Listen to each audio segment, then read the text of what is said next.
Okay, here we go. What was out everyone here then? Welcome to everyone. I'm going to call to order the October 12th, 2022 Open Space Board of Trustees meeting and ask for people to respond to the roll call. Dave Kuntz, Here. Caroline Miller, Present. Michelle Estrella, Here. John Carroll, Present. and I'm here, Karen Holweg, as well. Before we proceed, I want to say two things. First of all, on your agendas, we have a change. There will be no item 3 this evening. And so the times will be a little bit different than shown on the agenda by 5 or 10 minutes. But I will try to keep track of the time so that we move along apace. And the other thing is, because we're using the new city hybrid board meeting system, we may have some technological glitches and we'll solve them as soon as we can. If we can. Which may be next month. The wild, wild west tonight. All right. So stick with us and tell us if things are going wrong. With that introduction, I'm going to turn the meeting over to Allison to review the rules of the meeting.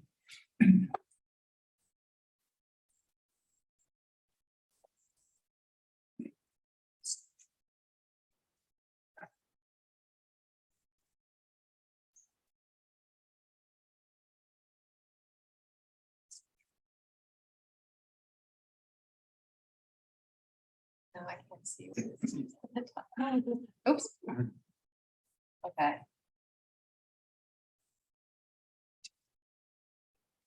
Thank you for joining us this evening. The city has engaged with community members to co-create a vision for productive, meaningful, and inclusive civic conversations.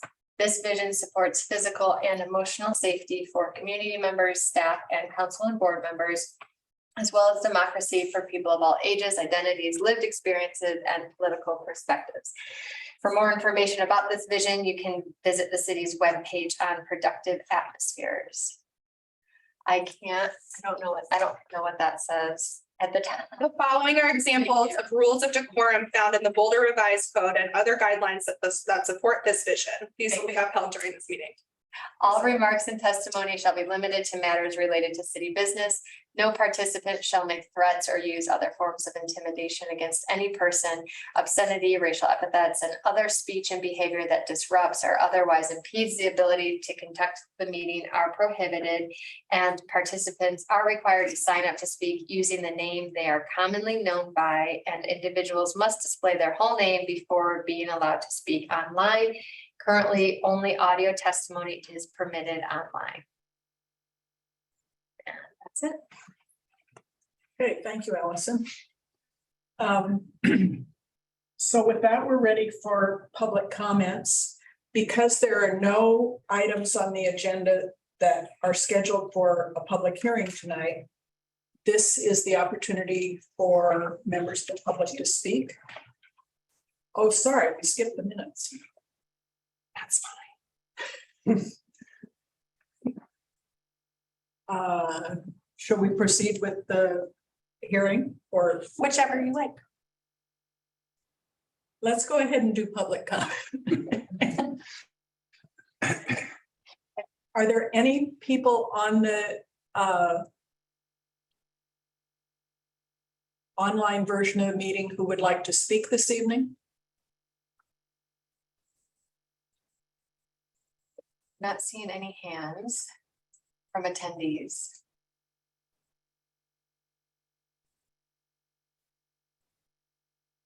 So.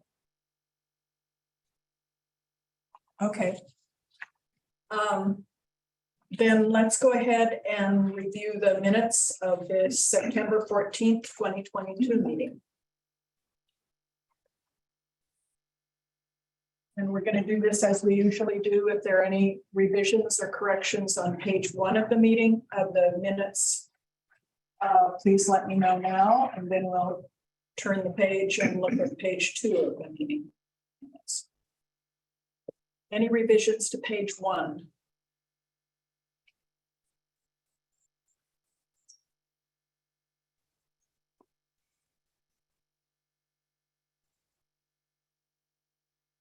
My notes of the meeting show that we discussed impacts on the southern grasslands from the construction of burrows and vehicle use with prairie dog relocation sites. Under matters from the board. Under matters from the board, is that correct? Yes. So that should be added between the 2 items that are already there, Leah. Okay. Anything else on page 1 of the minutes from the September 14th meeting? Okay, page 2.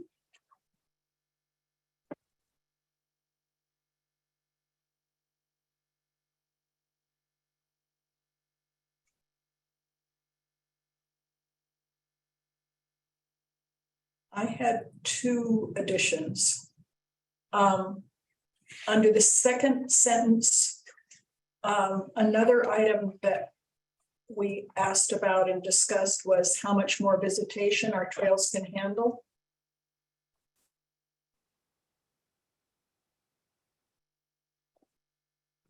And in the 4th sentence, I would add Karen and Dave. Is that correct? 4th paragraph. For Ray. Does anyone else have any other additions or corrections?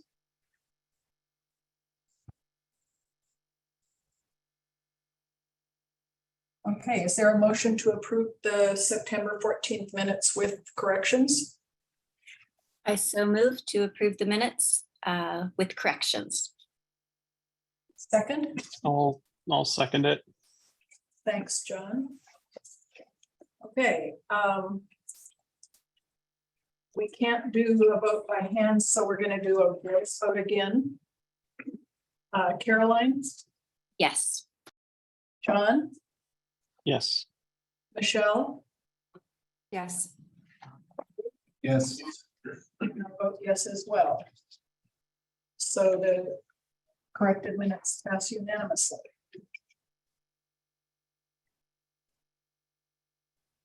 Next on the agenda is matters from the board, and since we have no public comment, the item 4A is questions or discussion about the written information item, which is the second base to adjustment for the OSMP 2022 budget.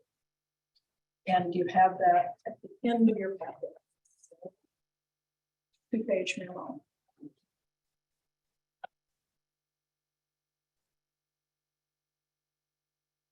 So we're ready for questions on the adjustment to base memo. Karen, I have a couple of questions. Okay? Lauren. Nora. I could hide. Good to see you. You as well. Well, we'll see about that. I just had a question on the private donations. And I probably should know this, but do we see that in the overall budget presentation? And how do we track those funds or the private funds that are given to us? Yes, you do. So on the fund financial and the revenue line, we have it broken out in terms of grants, which is made up of federal and state pass-through. Then we have miscellaneous revenue, which has the miscellaneous contributions and donations. And so we can, in the April packet, what we've done for the last couple of years is do a printout of every object line on the revenue side in the April materials. And so within that miscellaneous revenues category, there would be an object line from our financial system that says contributions and donations with a dollar amount. We haven't gone as far as breaking that down by each individual donation or anything that we've gotten, but it's rolled up into a category called contributions and donations. Okay. And then in terms of what we do with that money, it depends on if it's given with any requirements by the donor. And so the example on the adjustment to base, there's one for the Junior Ranger program. So through the adjustment to base process, we got this additional unanticipated revenue, and it needs to be allocated to the Junior Ranger budget, specifically on the expense side. And have we had donations like that in the past? This is the first time I've seen them itemized for the board. Yeah, and part of why that is we give you in the April packet, the first adjustment to base, and that's the big adjustment to base for open space. It's all of our carryover, our grant revenue that we've collected. And we don't typically project that we're going to get contributions and donations because we just don't know in any given year what it'll be. And so this is the first time that we're giving you a packet here's the second adjustment to base, which is what we've actually collected this year. So assuming that's something that worked for us and having that in the packet, we would continue to do that in future years so you can start to see those more often. I think that's a great idea. Great. And I guess, yeah, I don't want to be unduly bureaucratic or, a pain about this, but it strikes me that if we can, track expenditures, from private funds, that would be helpful if there are any questions about, how those funds were expended.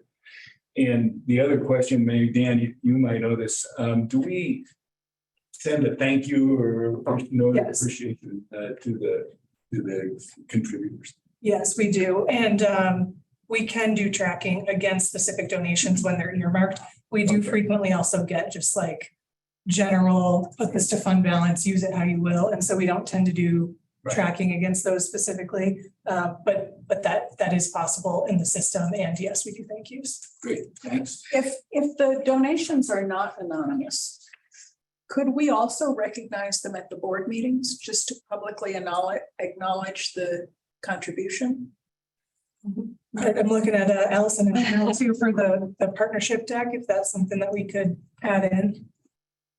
Yeah. Or I mean, I think that would be nice too, if we could, do that, not kind of, constantly, but, as appropriate. And we have been putting some of them on the sponsorship.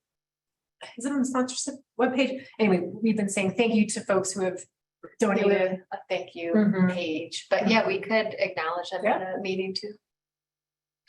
Are we thinking if a $15 donation came in September that we would put on, or are you thinking like, let's maybe twice a year, put a little bit of a little memo saying, here's everything that's come in and do it more collectively rather than a one-off? Yeah. Okay. Some of these donations are significant. I mean. Yeah. Okay. I think there's Substantial. a quest in your packet that was originally something like $134,000. Right. Lauren, maybe we could use the two opportunities. We talk a lot about budget, like maybe the two ATBs. We can also just make sure that's the time we'll put a little report out with some donations and they'll see it twice a year, spring and fall kind of. Yeah, that would be very doable. So my other question, Brian, is for you, and that is, can you lay out a little more specifically that there's a significant funding that's going to the climate action, and can you describe in a little more detail kind of how that money is going to be spent and kind of who's responsible for what? Yeah, I got some staff together. Thanks, Karen, for sending that question forward today. Karen, maybe you can forward that onto the board or onto Dave. Well, we've kind of lined out a little more in detail what all could go into that, but what we outlined in that response was it's kind of too early to know exactly what we're going to spend that money on. Right now, working together with John Potter and Alicia Alexander, we got two projects that we're running with consultants. One is on our greenhouse gas carbon footprint for the department, and the other is more on land use. And so as those projects are moving forward, we're starting to see the need to start to earmark some funding for additional pilot projects and research in 2023. And we don't know exactly what those are going to look like, but around best practices and reduction opportunities for our fleet, the way we do our trailheads, maintenance and management. The additional looks into wildfire risk reductions. The carbon calculator, a way for staff to sort of even begin to understand what the carbon costs are, the materials choices they make, and what kind of alternatives they could have. So is it fair to say that much of this funding will go to staff or, departmental targets or sources as opposed to contracts? I think it's going to be a mix. One of the things we're likely to do is continue to work with our two consultants that we have, because they have an area of expertise above and beyond what the department can bring. And as we've been working with them, we're learning more and more how complex some of the accounting is around carbon, how it gets stored, how it fluctuates year over year. And it really is a rich area, and the consultants are much better positioned than we are to be expert in that area. That said, we do have earmark in the ATB request for at least some temporary staff funding to the degree that we can bring on seasonal to support some pilot projects over the course of spring, summer, and into fall. Then you're also aware of the wildland fire FTE position that we'll be bringing on in the next several months. So that's another big investment to accelerate climate action, focused more on the wildfire. So that'll be on the supporting and building staff side. Okay. So right now, we didn't want to wait a full additional budget year, because we know that the two works at the consultant level are going to lead to needing to do implementation. So we wanted to be able to start that in 2023 as soon as we can, rather than wait another year of budgets. So it is a little bit of an estimate at this time. The good news is we're going to come back to you right now. I think we're slated for February to talk very specifically more about climate action, in which we're going to know more about what the implementation may look like for 2023. And we'll be able to talk a little bit more level of detail for you. I was going to suggest that would be very helpful. So good. I'm glad that's kind of on. Yeah, that will show up in your next rolling calendar. There'll be in some form or fashion climate action discussion. Right. Great. So with actual reductions or efforts to lead to reductions starting in 2023, is there going to be a way that the board can track that kind of work, or the public?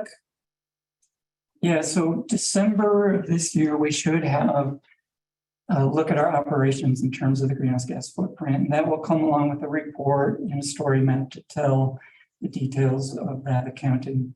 Then July, we'll have the delivery of the second report, which is going to be looking more at the land use side of the equation. So that's about carbon stored in vegetation, for example, and carbon release that comes with wildfire, for example. So at some point, we'll be able to put that all together and tell our story as it relates to carbon management.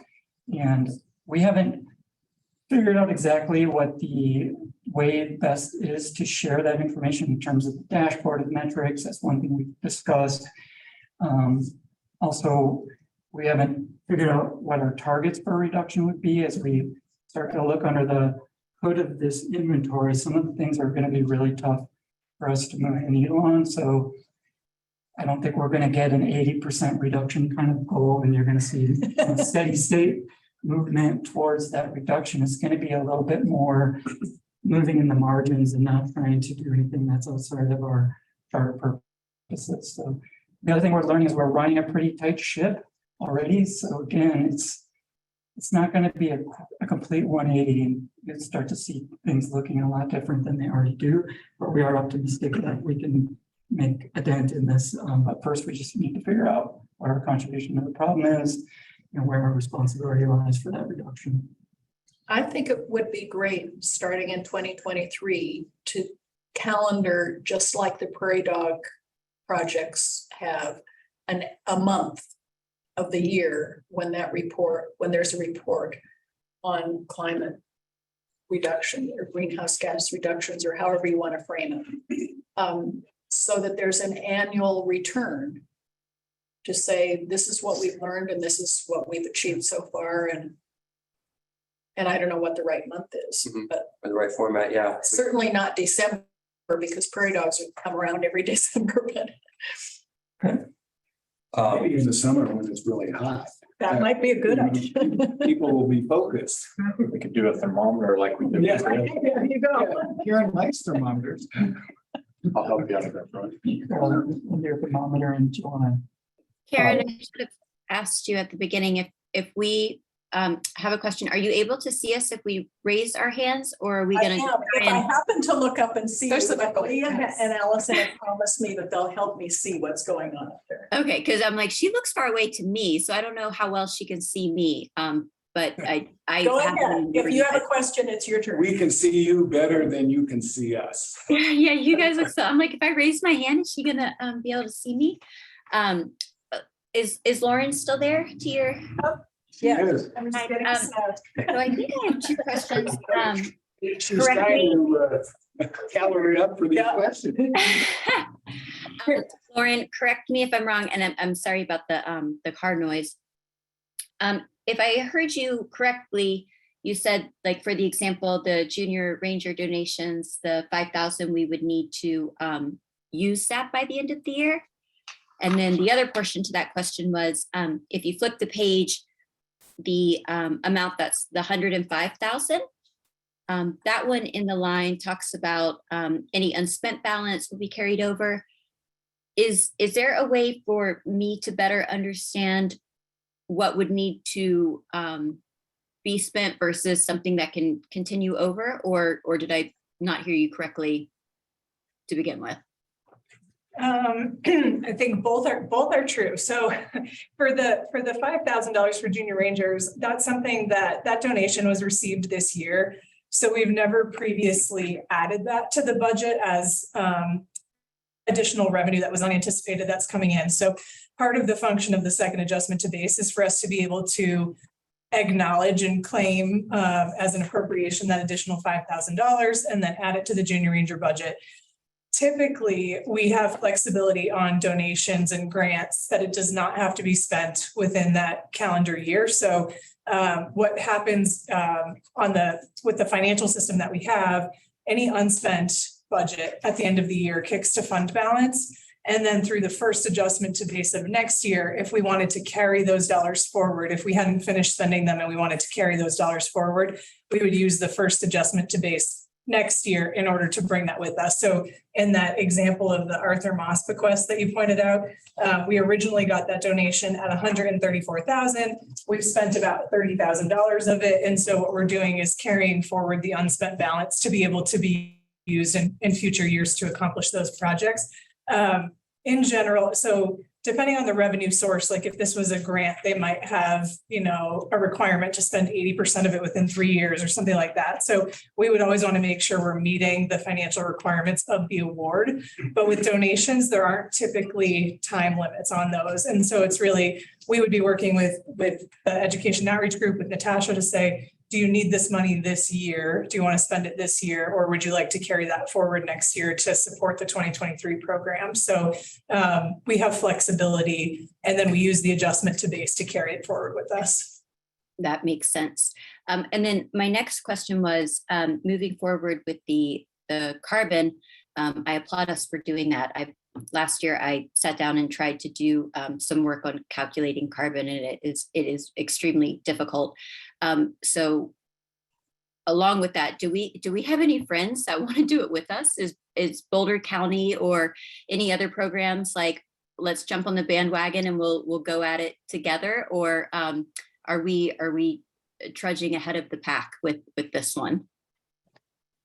Yeah, good question. We have been reading a lot from a report from 2014 that Boulder County Parks and Open Space did, where they have inventory of their greenhouse gas, both from operations and land management. So that's our closest analog that we've been studying closely, and we will probably present our results next to them. And a couple other benchmarks we've been looking at include Steamboat has another run at that, looking at that whole Route County area. So there are some examples. It's one thing we're seeing as we look at the reports is that they're not always have enough annotation and citation to make those results repeatable. And there's a little bit of, everyone does it differently, so this techniques are not completely firmed up and it's not copy paste right now. So we're hoping that our work can be an industry standard that other parks and open space agencies can look at and then ultimately replicate for themselves. So yes, we're not going it alone, but we are trying to improve on what we inherited. We're not alone, but we're in the front. Okay, great. And then just because the camera obviously can't like track and follow people, for those in the room, if you think about it, if you're able to just maybe say your name before speaking, just for like, since everything's being recorded, because right now we see half of Lauren and then Karen and Dave. So if anyone else talks, we hear you talking, but we can't see you. So if someone thinks about it when they start speaking, that those are the only people we can actually see who's talking. Good idea, thanks. We are at the time limit for this agenda item. If you have any further questions about the adjustment to base, please email Laura and she'll answer them. Karen, may I ask just a really quick Really quick. closing question? Yes, 30 Make an seconds. observation, and that is, Lauren, it looks like there's about $1 million of funds that are in the, the packet. Is that typical? And if not, can you just kind of take a quick second and let us know kind of what magnitude we could expect in the future on these things? I would say for a second adjustment to base, this is a little bit higher than usual. We do typically see out of the resource and stewardship group and ecology and vegetation that there's some level of annual grant award, whether that's from the Forest Service or CPW or another partner agency. We do tend to see each year that we get some contributions to projects out of that service area. This figure here, $300,000 for the Lower Boulder Creek wetland restoration, is higher than what we typically see. But yeah, I would anticipate there's typically at least $500,000 in the second ATV. And then in the first adjustment to base in the spring, that is very substantial. That's many millions of dollars because it accounts for these multi-year capital improvement program projects, multi-year construction projects. And so what we're doing is carrying forward the unspent balance from the previous year to support a continuing project. So we also carry forward the balance on the acquisition fund in the first adjustment to base. So it's not unusual for that to be in the ballpark of $10 million. Yeah, I think the community would benefit if we periodically kind of say that so that, there isn't this notion that all of a sudden, there's this pot at the end of the rainbow of millions of dollars. There's actually, a reason for that. Yeah, that's very fair. And I think we'll continue to bring these forward now that we've started that cadence. Great. Thanks. So the next agenda item is the follow-up from the board's retreat. And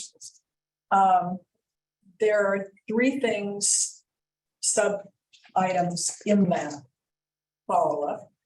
The first is Dan and I were asked to make reflective comments on the retreat itself. We know that we need to do follow-up on the rules for the open space board, the process rules for the board.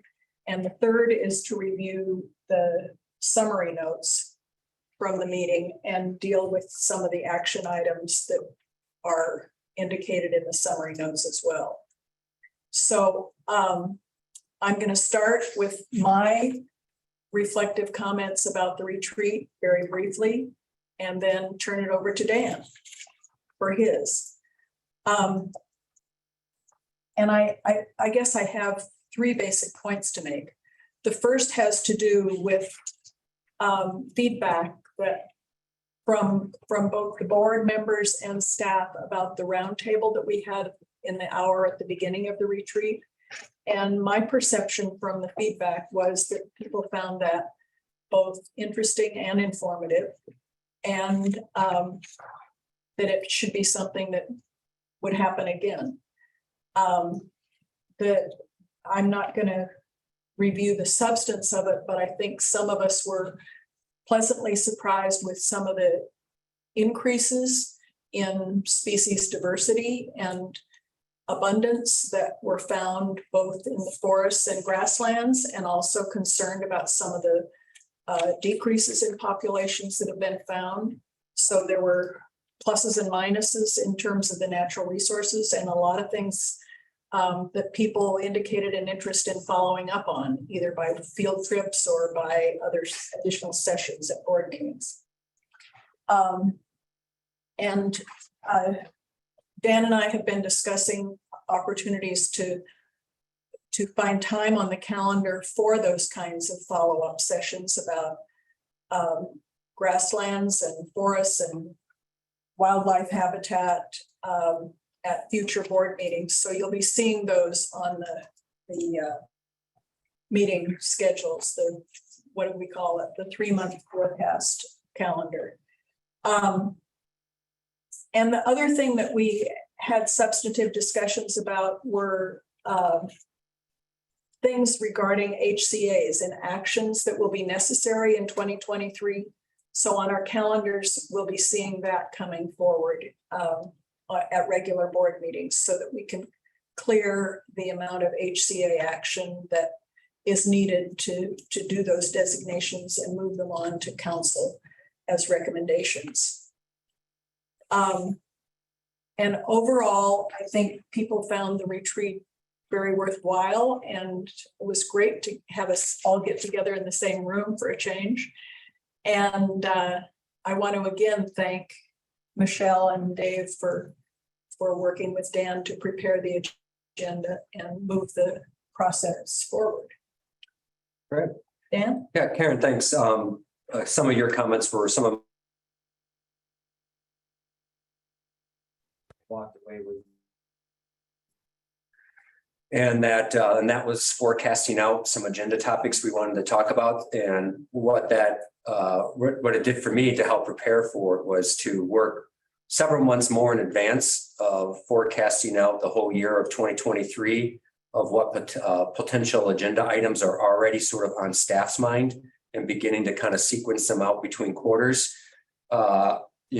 We have that now done by October 1st for the following year, which is, I don't think we've ever come close to doing that type of forecasting. So that pre-work is going to be super helpful for the chair and the director when they meet monthly. But it also is very helpful for staff to sort of already have that 75% of work already sort of on our minds and when it will happen. So I think there was a lot of value in that calendaring pre-work. And then, of course, we had that exercise we did during lunch, which I thought was valuable. And the pre-work, I think, really, really helped. Otherwise, you all would be like putting every single topic that was on your mind on a whiteboard. So I think you all appreciated knowing that, well, here's the 40 topics already sort of slated. So that was a good format, and feel like maybe that's something we just do on an annual basis. I kind of felt that was really helpful.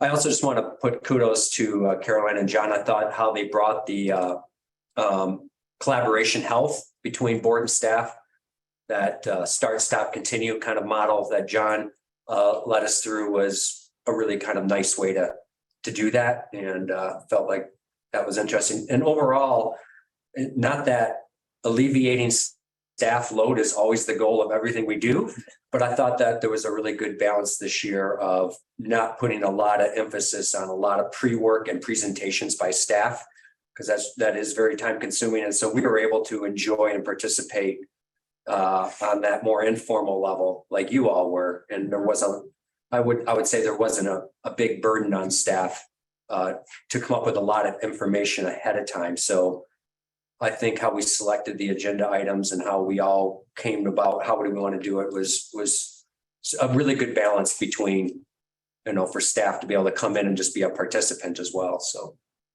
yeah. Good. Could I just piggyback real quickly on Dana's point?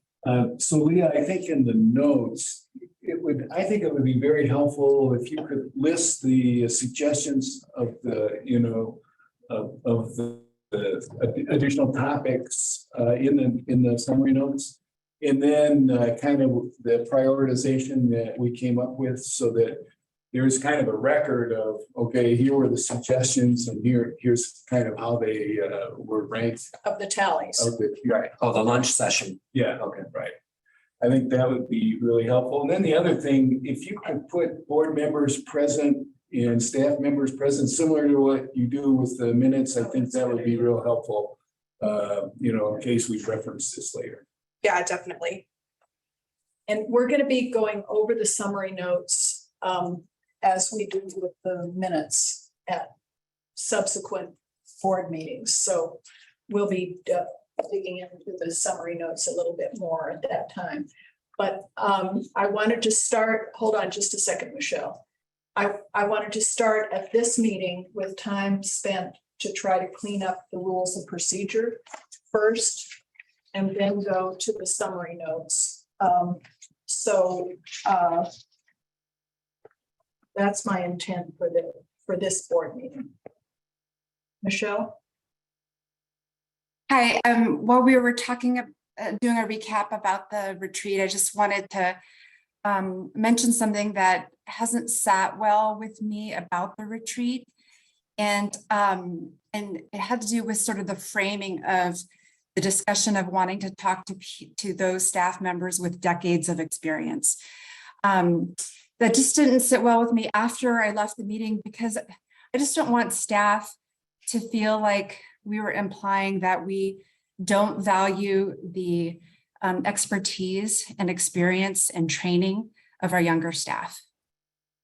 And so I just wanted to acknowledge that and convey my personal take on that, is that discussion was not meant to imply that we did not value those staff. I think we'd all agree with that. That was absolutely not the intent of that session. I think also, Michelle, though, you can look at it from a different perspective, and that is that we wanted to make sure that the longer tenured staff knew that we valued their observations and experience as well. So I think there's a whole spectrum of appreciation staff-wise that, from my perspective, was involved in that conversation. And I agree with that. Just the way that was framed up in that particular conversation, and the microphone given to a subset of staff just could have been perceived as we had at that moment only valued their decades worth of experience, and not really giving a microphone to those who maybe had 12 years of experience, but had very valuable training and knowledge. And so those things are not mutually exclusive. I just wanted to say that out loud. I'm sure that we're all in agreement with that, but I just wanted to say that out loud. Okay. Thank you. Are there any other comments before we go and take a look at the rules of procedure and formalize some of the decisions on that? Thank you, everyone, for a great retreat. It was really fun. Dave and Michelle for getting everything together, and all of staff for doing it. And it was really nice to be in the same room with everyone. And I loved the roundtable discussion. I thought it was really great. So just a quick thank you to everyone. Yes, I would echo that as well. Thanks, everyone. Okay. Karen, before you move on, just clarification, you said that at a future meeting, we're going to go through, you didn't say fine tooth comb, but the notes. So the notes in our mind are completed. So is there anything you want us to do? Yeah, board members have brought up some questions, so I'd like to, Okay. and I've marked my copy, but I don't think we have time to do that and the rules of procedure all tonight. Okay. And the intent of the notes was not to be a minutes type of thing. It was. Correct. Okay. Yep. Are we ready for rules of procedure? Okay, let's see how far we can get. This, we have 15, 16 minutes left on this agenda item. So let's start on page 2. And I think we all agreed on Article 2, number 4, at the retreat. My only question is the difference between public participation and public comment. Sometimes we use public participation, sometimes we use public comment. Do they mean different things, or is there a, They're interchangeable, but we could start using one consistently. okay. Karen, your Any- chair, which one do you like? What sounds the best for you? Doesn't matter to me, as long as Leah said, if we're consistent. Fine. Okay, can we go on down to Article 2, number 6?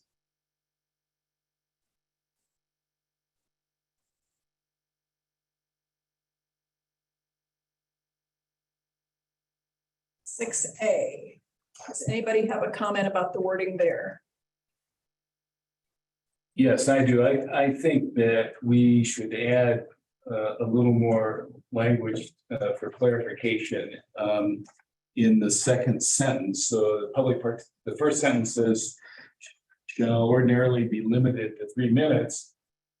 My suggestion for the second sentence is, however, the chair may determine speaking time for all, and I think we should add speakers during public participation, depending on the number of speakers and time available, so that it's a little clearer on what the determination of the speaking time actually is. And what's the wording that city council uses when people bundle? Pooling, Do we want to add that in? that's Well, that's in the next third, sentence. that's in the third sentence then. The following sentence. Sorry, I will start reading today. Dave, I appreciate that comment. I had in my chicken scratch something similar, but it was more along the lines of an equitable allocation of time given the time constraints.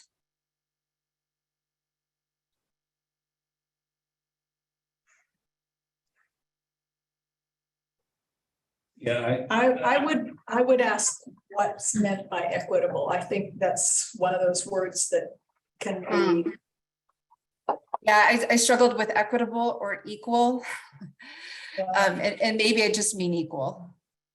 I think Dave's language of depending on the number of speakers and the time available gets at that concept of needing to divvy it up depending on how many speakers and how much time. Yeah. I agree with that. Any other comments on 6A? did you get the language? Let me know. Oh, if that's- But tell me if it's. We have a screen. I was too busy looking at Michelle. I didn't read this thing. So you're not reading either today, huh? Can you guys see the screen or not? The common screen? Okay, good. That's fine. Okay, let's go on to 6B.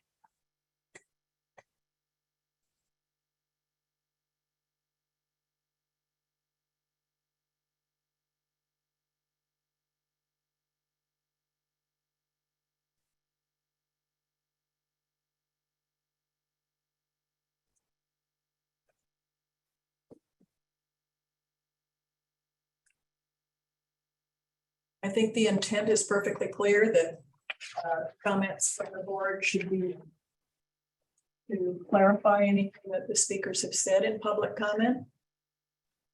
And just for me to make this clear, this means when a community member is done speaking, if a board member would like to, they would then ask them a question and then allow the community member to speak further and answer the question. Is that what we're saying? Correct.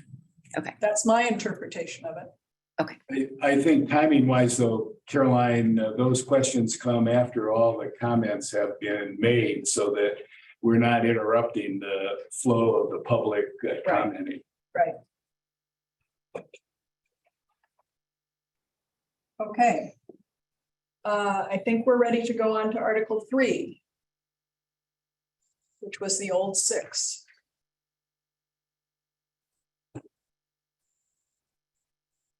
And I'm gonna refer to my old 6 so that I know where there are changes. Number 1 is as is. Number 2, I think the one that starts an interested party requesting should be number 2, right? Correct. Okay. Yeah. Oh, sorry.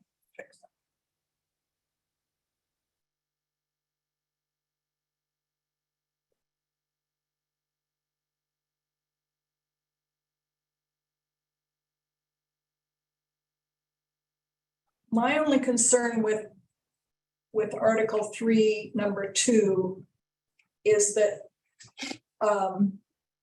sufficient notice, what's meant by sufficient notice is sort of clouded by the next term of 3-month outlook.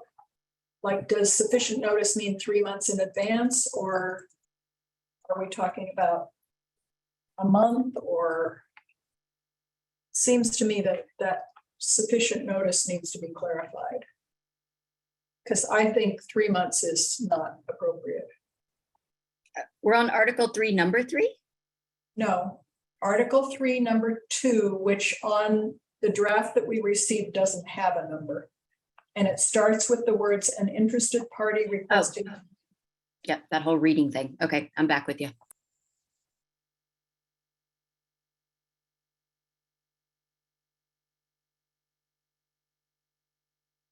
Well, I can just tell you how it works.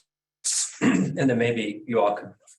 So typically the chair and the director would meet anywhere from 8 or 9 days to 2 weeks prior to the board meeting. So if it was to be an item that we decided needed to be referenced on the 3-month calendar, it would have to be brought up prior to the time that the chair and the director met. So it could be put into the packet in time. So I would say it needs to be put in at least 2 weeks prior to the board meeting in which the packet would display that item in the calendar. Does that help? That makes a whole bunch of sense to me, Let me just. given how Let me it just really observe. works. But that's like bare minimum. So that, then we got 2 weeks, we got 1 month, and we got 3 months. From my perspective, I just think we should do a parenthetical comment that says sufficient notice, and then with, in parentheses, ordinarily 1 month. Yeah. So that then that corresponds to what, when we get down lower in this article, what we say about 1 month. Yeah, as long as we know that there's some flexibility in that language, but it gives somebody a sense of the amount of deliberation that may have to take place. I see 2 head nods from Caroline and Michelle. Is that okay with you, John? Okay. Ordinarily 1 month in parentheses. After sufficient meeting time. After the words, after the word sufficient notice. Right, sufficient. Okay. Number 3, which on our red line version is number 2. Says where the volume of board subjects. And I have a suggestion that I think make this a little clearer. So it's where the volume of board subjects may require such action, the director and the chair may determine that whatever they may, that may determine, so that it says that the director and the chair are making a determination of the possible postponement or the possible, timing, whatever we want to say as far as dependent subjects. Yeah, I like that. It kind of flows a little better. Okay, what are the words after may determine?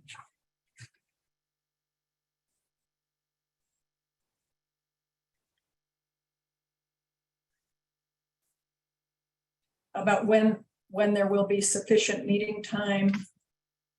Or the timing of pending subjects.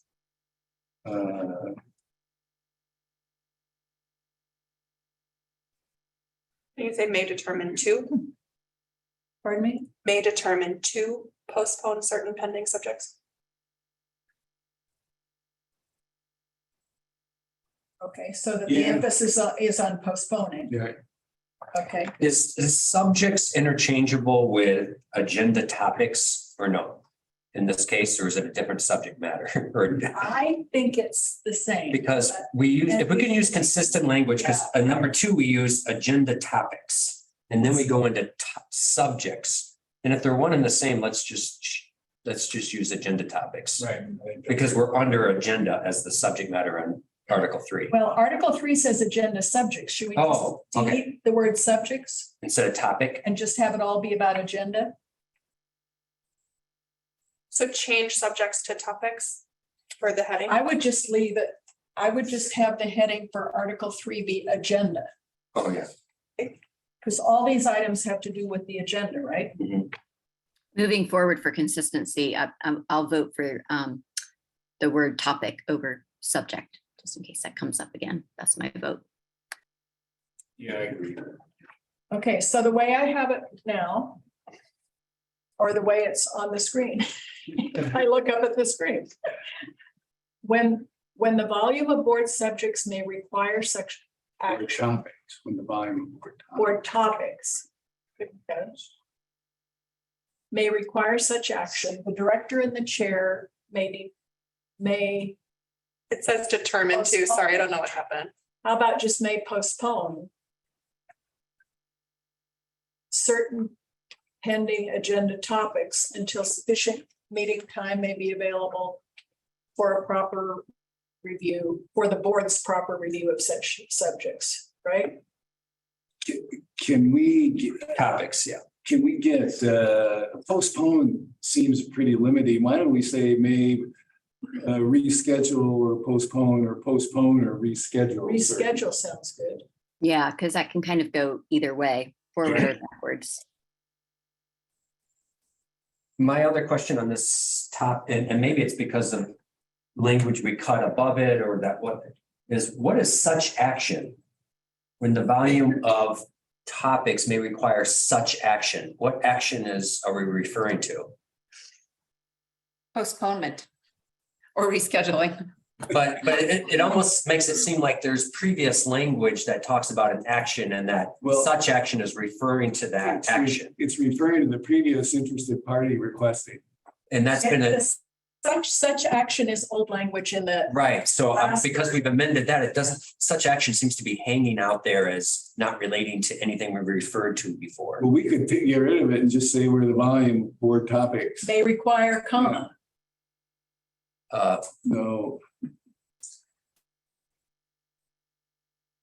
We just skip it all the way to the director. Yeah, Yeah, Just actually, delete- that is true. That's much better.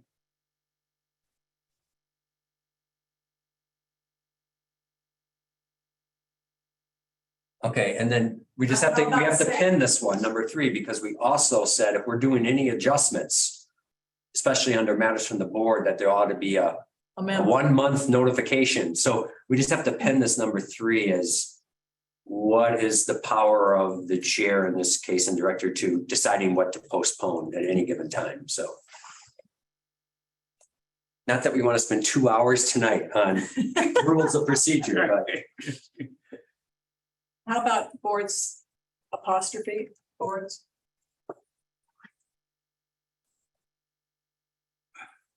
because we all just put a pin in it, is that if number 3 was relating to the old number 2, and we got rid of some old number 2 that makes the number 3 a little bit irrelevant, we could consider that. I don't see any relevance in the past one, but I don't think it's necessary to keep.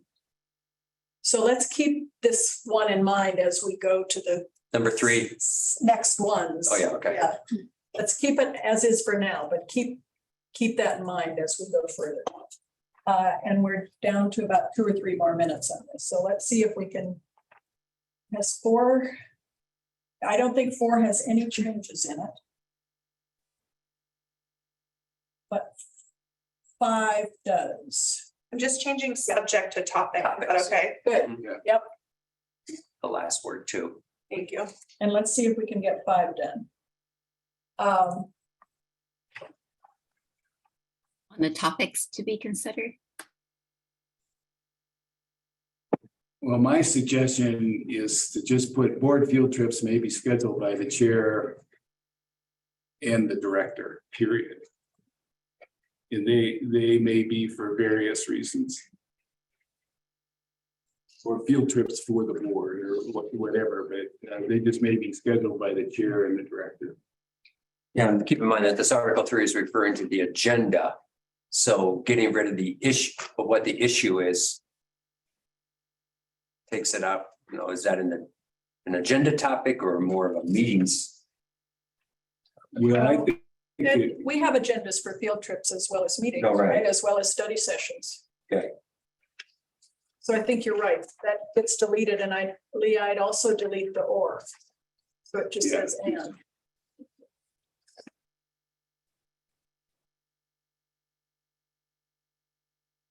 Okay, everybody okay with 5? Should we see if we can get on to 6 before time runs out? If it's short, we can do it, otherwise it's gonna wait.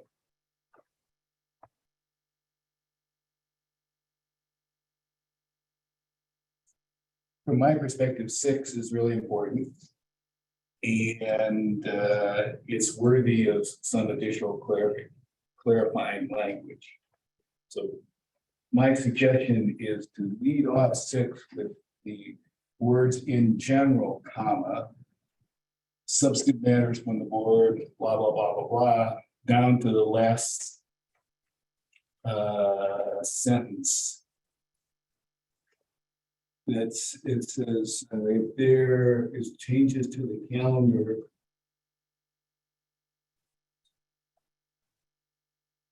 Let's forget that for a minute. What I'm concerned about is that in general, you know, there's a time thing here, but here's my additional sentences. From time to time, certain urgent issues may arise, requiring timely consideration by the board.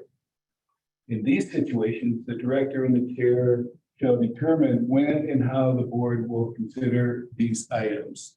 So we could say topics, but it strikes me that what 6 is talking about is in general, here's what we want to do. But we ought to make sure that there may be times when, you know, we've got to act more precipitously, and I'm thinking of the topic that was scratched from, you know, tonight's meeting. Well, Dave, I had the same thought, but then I reread it again. And this section is talking matters from the board. And so then I said, oh, okay, it's when the matters from the board, because I think Michelle was always acknowledging that from a staff perspective, things could come, emergent issues could come up at any time, that the staff needs to put something on the agenda based on something that's happening out on the land. Right. So I'm just wondering, is this section, I had the same question this morning when I was looking, is section 6 referring to matters from the board? Or is it referring any agenda topic that's on the agenda? Because then you're absolutely right. We would definitely want to make sure we could address emergent situations. See, that's a good catch, and I appreciate that. So in response, I would say we ought to delete matters from the board. I think this ought to speak to agenda topics. They may be matters from the board, or they may be, you know, other sources for the urgency. So I don't think we need to call out matters from the board specifically in this, but we do need to speak to the urgent nature potentially. And in. Then we definitely need flexibility. Yeah. Yeah, Right. I think there needs to be flexibility even if we're talking about matters from the board. So Well, I matters think from the making board it more, could be included. that's right. I think making it more general is fine. To say in general, substantive topics that would either require significant amounts of time or staff preparation to properly address should be outlined a month in advance under the OSBT's 3-month outlook calendar. And then from time to time, what was your language? Certain urgent issues, or we could say topics, may arise requiring timely consideration by the board. In these situations, the director and the chair shall determine when and how the board will consider these items. For these topics. And I think the spirit of this was now the board and the director, the chair and the director knows, but the rest of the trustees have ample notice of it. So there ought to be another sentence or add on to that sentence. Don't we have that at next? Yes. Where's next? So that's a good catch. So then I made a 7 in my suggestion, which says changes to the calendar will be provided to the board via the chair. Which speaks to the, where the board will identify, if, there are calendar changes. Yeah, and I would suggest that it be via the director, so we I don't was get just gonna say. I the can't- chair emailing all 5 and then you all start a discussion online, Right. which would be open meeting law kind of stuff. That's right. In one version of this, weren't we kind of talking about how the memo, if something urgent and substantive came up and it came from the board, that there would be some level of like information that's passed through the director, so there would be some transparency and advance notice of that particular topic. So that was 7, Yeah, Michelle. But I think 7 shouldn't just say changes to the calendar. It should say or agenda. Right, and it's not just that the change, but the context, right, of what's going on. So changes to the agenda Or the calendar. and why or something Well, like that. and right? reasons for those changes will be provided by the Yeah. director. That works for me. And not just 2 minutes before the meeting. Do we want to put some sort of? But no. And not just 2 minutes before the meeting.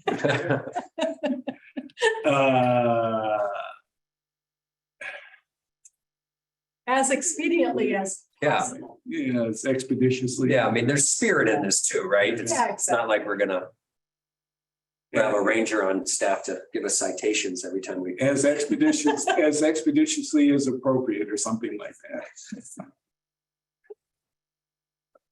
Did I get it right? You'll need a spell check on What's that. nice about the red lines is it's harder to see what I mean. There it is. Yay, New word. good work. And we're not gonna be adopting any of this language tonight, so Well, get to sit on it. do you want And to, then next month do we you want to adopt it. adopt through Article 3, or do you want to keep it open until next time we finish? Let's keep it open. That would be my suggestion, but it's your document. Well, and we still have that one hanging that we want to make sure that nothing negates it as we go further along, number 3. So next month we'll provide you with a track change and a clean version. Okay, So you'll have a clean version that probably would be easier to read and good enough. Yeah, And we'll that's a good idea. working away at matters from the retreat. Okay, Dan, it's all yours. Matters from the department. oh boy, we're up, huh? All right, well, we've got 3 subject matters, agenda topics to talk about tonight. We're going to start off with a presentation from our education and outreach staff. As you know, they provide a lot of different types of programming, and tonight we're going to put a little bit of a specific lens on our focus on youth programming. And to kind of get us started, I'm going to turn it over to Janelle Freesten, our interim deputy director. I haven't turned on my camera yet. Well, anyway, yeah, Janelle Freesten, interim deputy director for community connections and partnerships, and our team is really excited to be here tonight. We have, let me turn my camera. Oh, thanks. Well, we have Lisa Diroff and Curry Rosado. Lisa Diroff is senior manager for education and outreach, and Curry Rosado is our manager of education. And so they'll be here tonight to, give us an update on how we've been engaging youth in our programming. So I'll let them take it away from here. Great, thank you. All right, I'm gonna be looking at all y'all. I know you pretty well. But I have not yet met John. So hi, I am Lisa Diroff, Education and Outreach Manager. And I just wanted to start by acknowledging that these lands that we call OSMP have been stewarded by Indigenous people for time immemorial, and with a deeper understanding of history And my own personal value of respect, I just want to give honor to the tribes and their ancestors as we move forward in stewarding the land and sharing what presentation with you tonight. So can everyone see the screen? We're good. Okay, great. Right, so yeah, tonight, just thank you, Dan, for the quick overview. We're going to just share a little bit about our strategic approach to doing the education and outreach, and then we're going to be sharing some pretty exciting and very fun things that we're doing with our youth. So I'll just start with that. Actually, before I dive into that, I wanted to say that we got an award, and I think this was in the written memo, but it's the Colorado Open Space Alliance COSA in September at their conference awarded us the Community Engagement Program and Award. And I hope you all got to go see the art show here at the public library. I love this image of these two girls looking at this great painting. Anyway, I just wanted to mention that before I dove into this presentation. I think most of us did get to go see it. It was really, really great there. Oh, good. Great. I'm so glad. Okay. Trying to advance slides. Okay, great. I wanted to have an image of the entire education and outreach team, and with kind of crazy COVID years, I do not have one, but I really appreciate this slide because it does have education and outreach staff in there, but it's pretty indicative of the work that we do across the department. So you're going to see rangers in there, you see volunteer services staff, you see volunteer naturalists, and this was actually at a volunteer recognition event up on Flagstaff.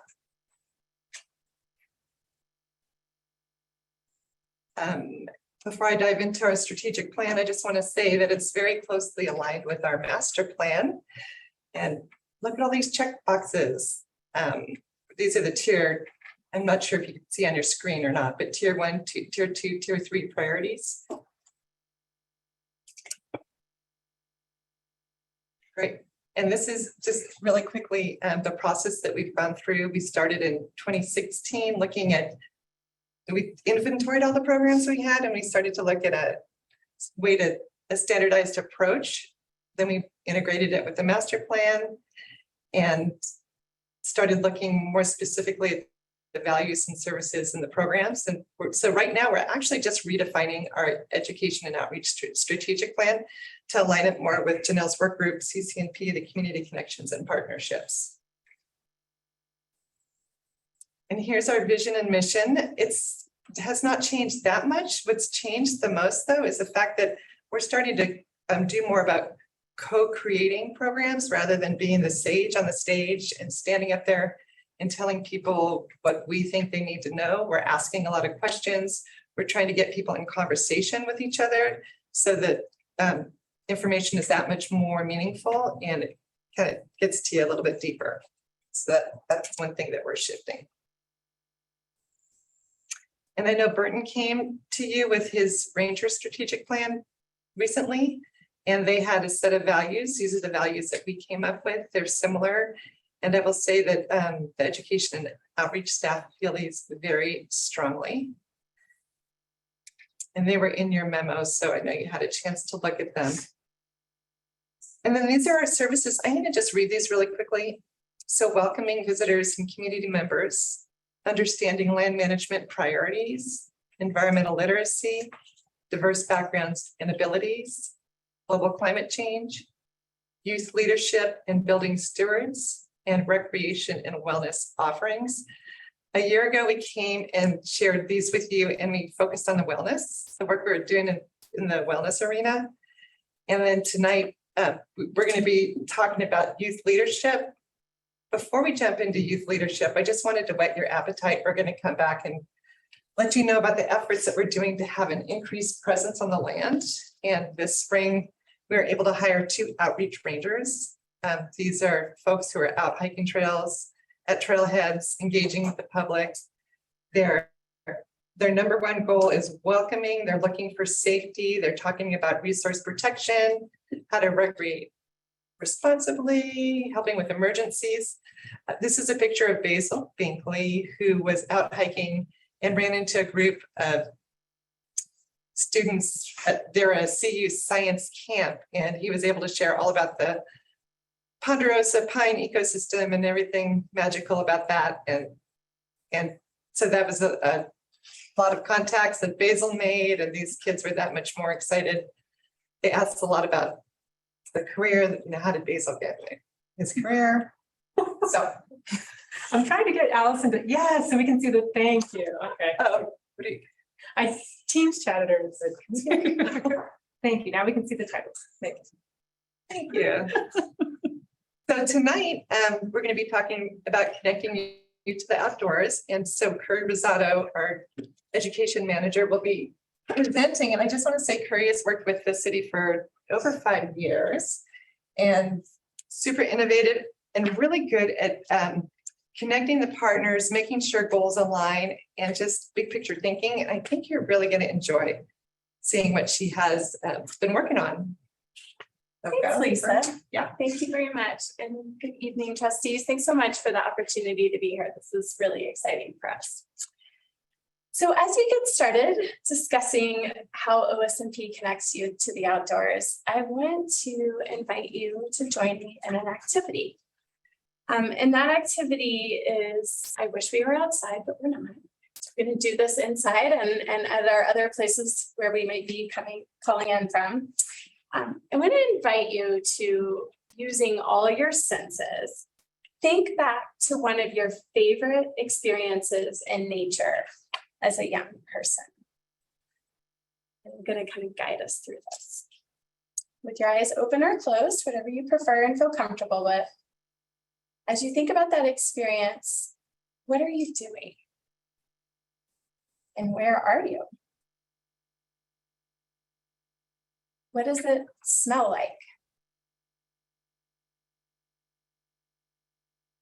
Are you alone? Are you with someone?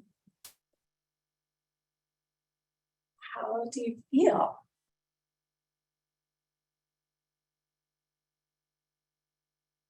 So I'd like to invite you to take a deep breath, and as we come back together, recognizing that was very quick, but for the purposes of tonight, I hope that was a nice moment. And I'm super curious what came up for you. And I'm really curious to know if that experience or similar experiences may have contributed to why you're here and doing the work that you're doing. So please hold on to that.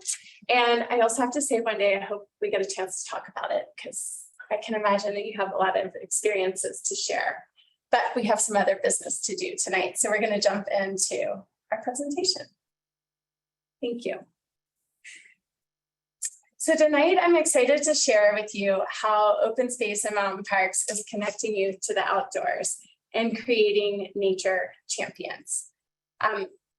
As we all know, the research shows that youth today are spending less time in nature than ever before. And in fact, the research is telling us that youth are spending 44 hours a day. I mean, excuse me, that would be not possible. 44 hours.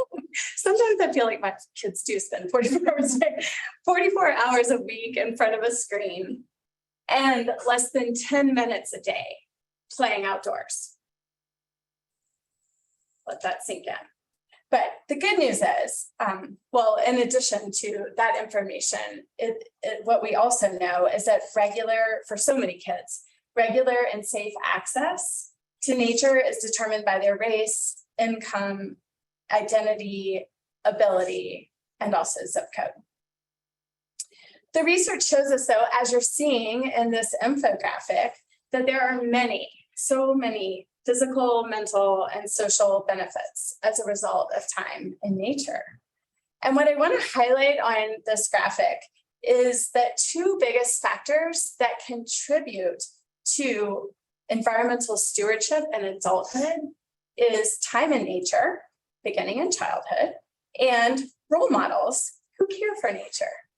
So the Education and Outreach Group, we recognize this, and we work every day to weave this into our approach to our programming. And that's what we're going to talk about today. So as you can see here, and you saw in your packets, our work connecting youth to the outdoors, we don't do that work alone. And we do that at many levels, specifically locally and within our city organization and with colleagues, and informed by national trends and thought leadership. So I'm going to go through in the next slides, I'll go through each of these sections, local, regional, and national. And let's start with us, OSMP. So here we can see many components that are critical for creating equitable access to nature. And of course, our lands are instrumental in that. They're a learning laboratory and places for nature connection. Plans, as Lisa mentioned, and we all know, guide our work. And accessible, safe, engaging, and inspiring facilities and media are critical for our education and nature connection work. So we could talk about these for a lot of hours, but we don't have that time. And what I want to focus on tonight is the programming, specifically in 3 areas. Our programming with schools and youth groups, with families, and also our programming that inspires stewardship. And before we go there, I love this picture. This is, we're going to focus on programming tonight. It's really important for us all to remember that every day on the land, as Lisa introduced us to, every day on the land, our education and outreach team is interacting with people of all ages and youth through the Ranger Cottage, on trails and trailheads. And this is a photo of Armand, our outreach ranger, who happened to greet at a trailhead table some young people who were about to go on a hike at Chautauqua. So diving into our programs, I'd first like for us to take a look at our work with schools and youth groups. We believe that schools are hubs in our communities. They're conduits to reaching our families and our diverse community of youth and families.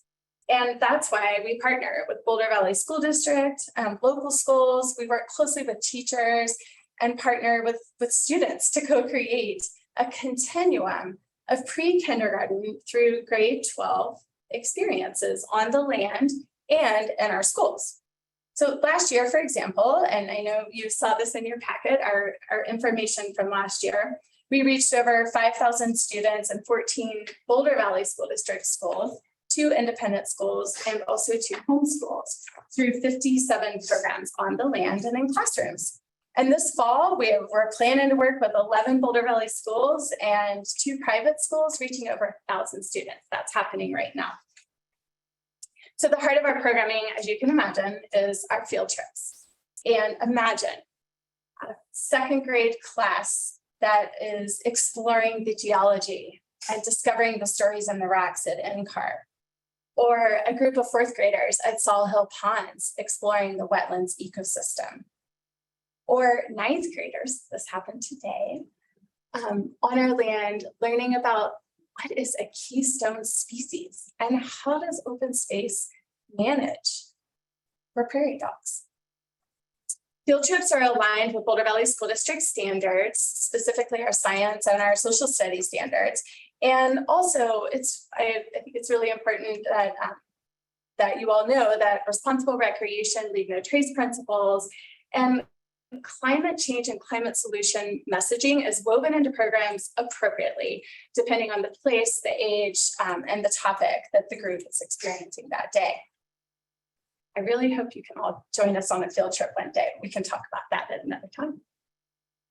So a specific example of our field trip programs is, oops, that's a spoiler alert. Specific example that I'm excited to share is our 4th grade Colorado Landscapes field trip program, which we launched last year in partnership with Boulder Valley School District, specifically Heatherwood Elementary, Growing Up Boulder. And through this project, we developed a field trip model for the school district.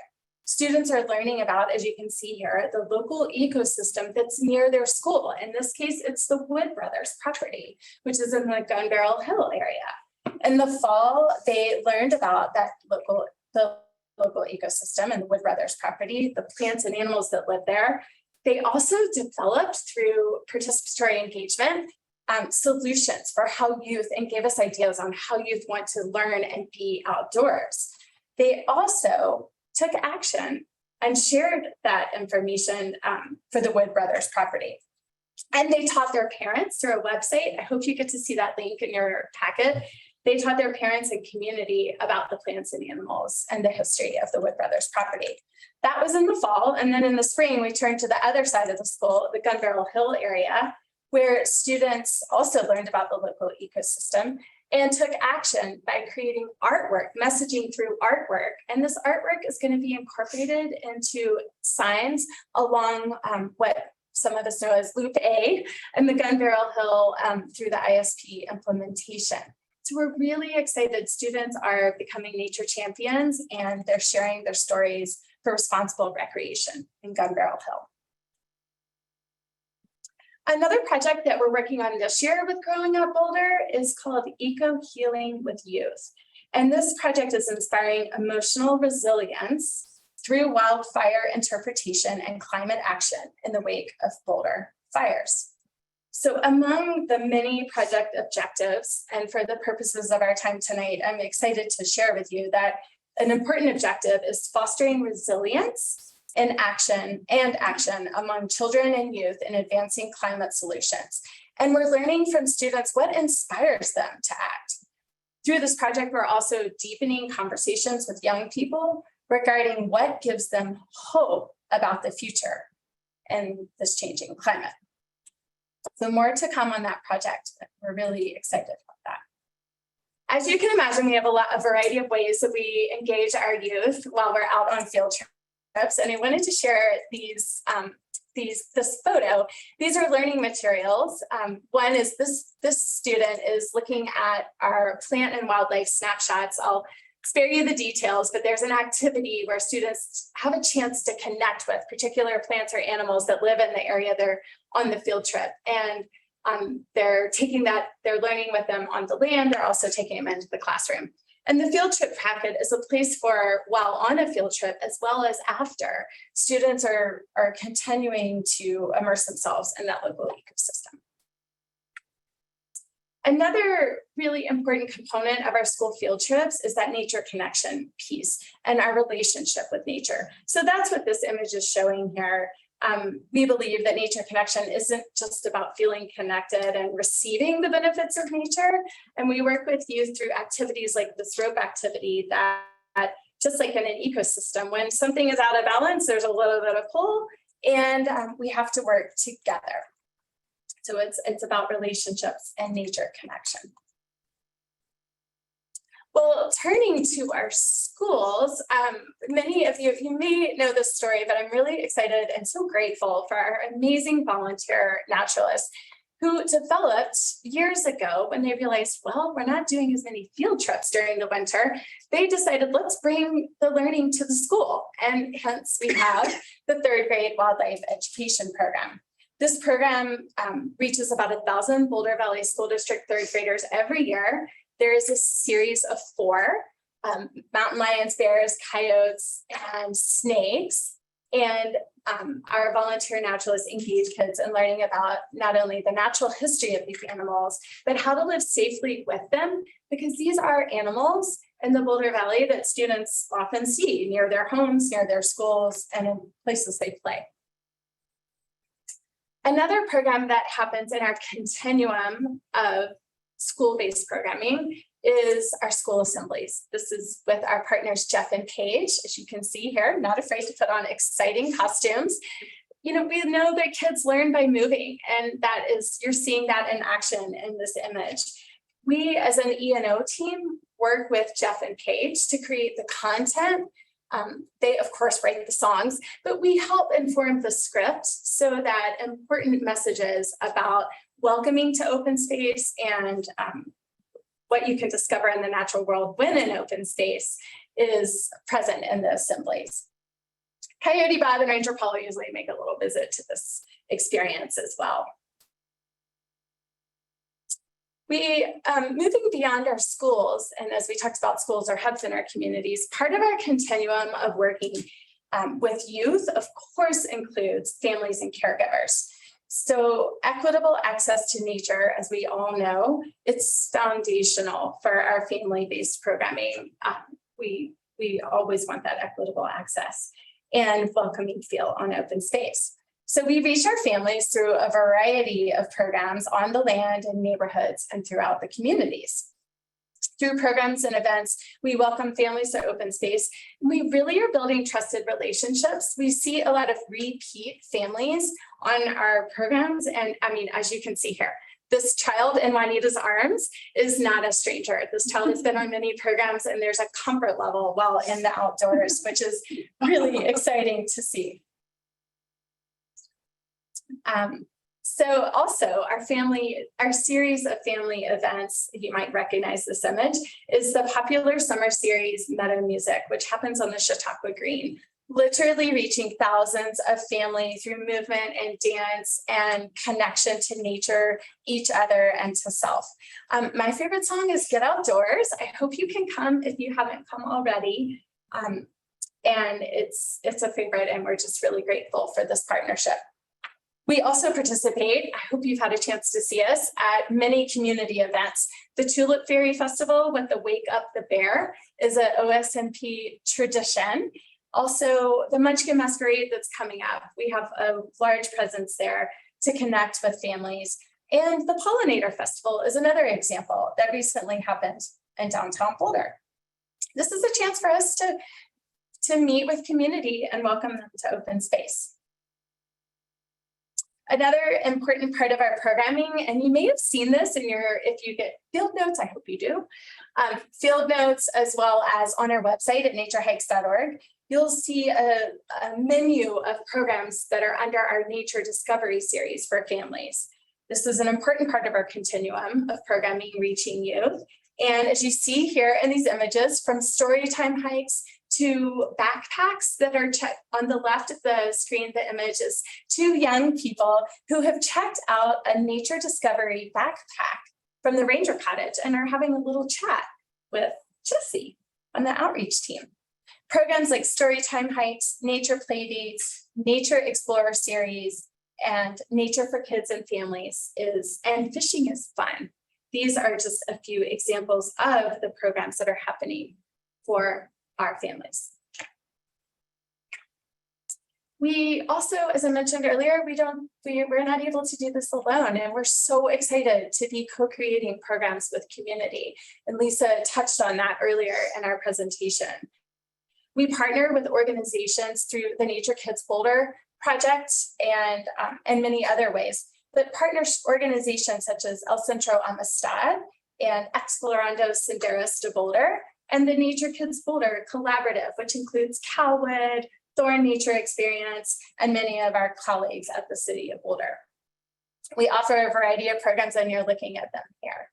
And I want to just invite you to take a moment as you look at these images, just for yourself, think, what are you seeing here? What comes up for you?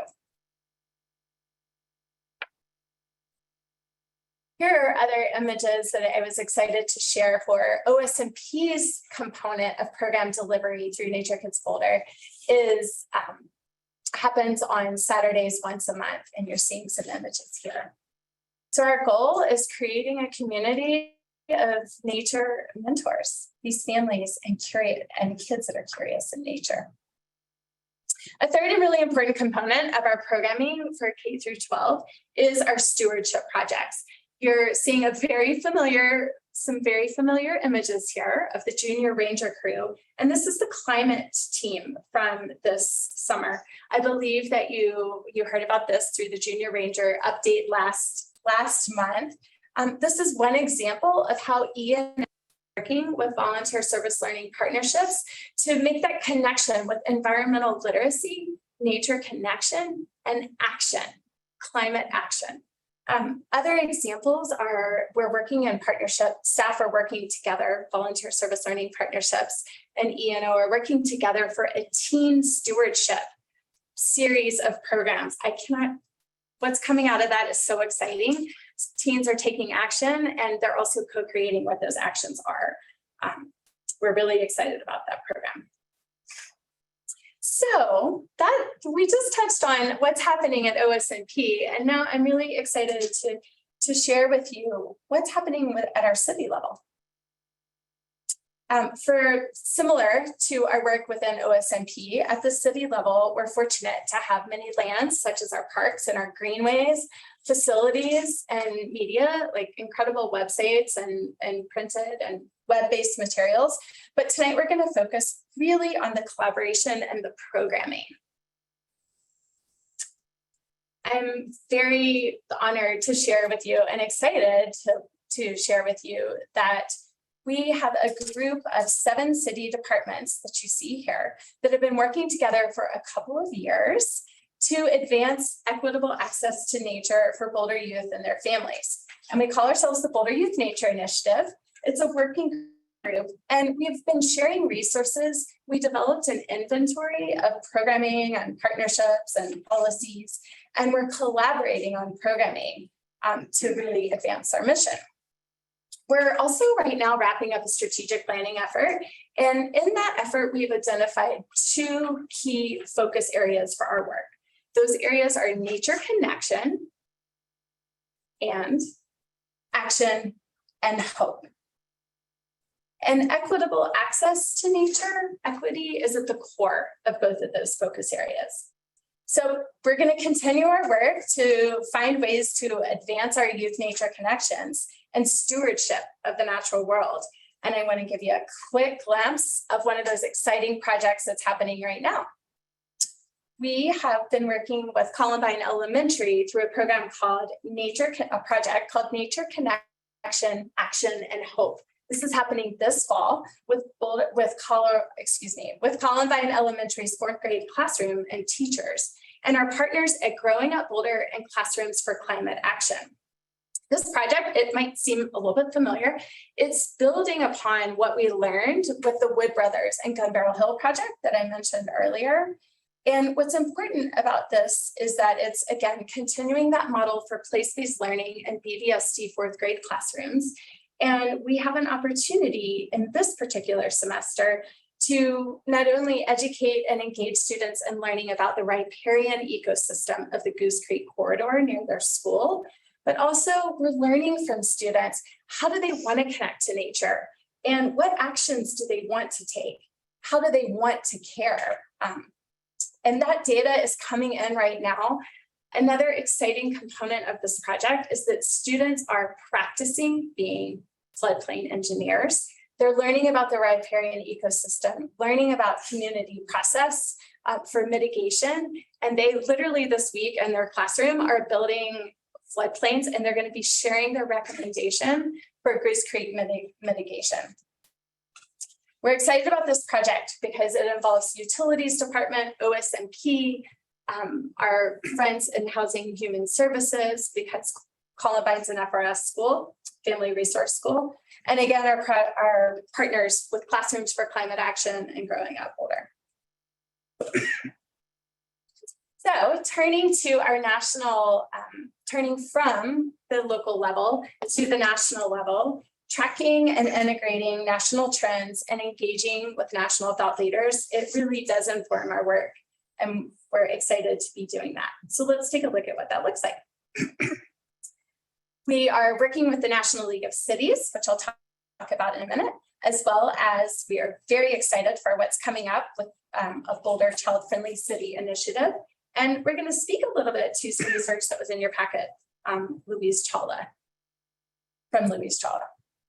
So this image shows us a little bit more about the Cities Connecting Children to Nature initiative. We were so excited. We worked really hard on an application, and the city of Boulder was selected as one of 2 cities to receive an 18-month technical assistance grant through the Cities Connecting Children to Nature Early Childhood Nature Connection cohort. So that's a lot of words. I stumble sometimes.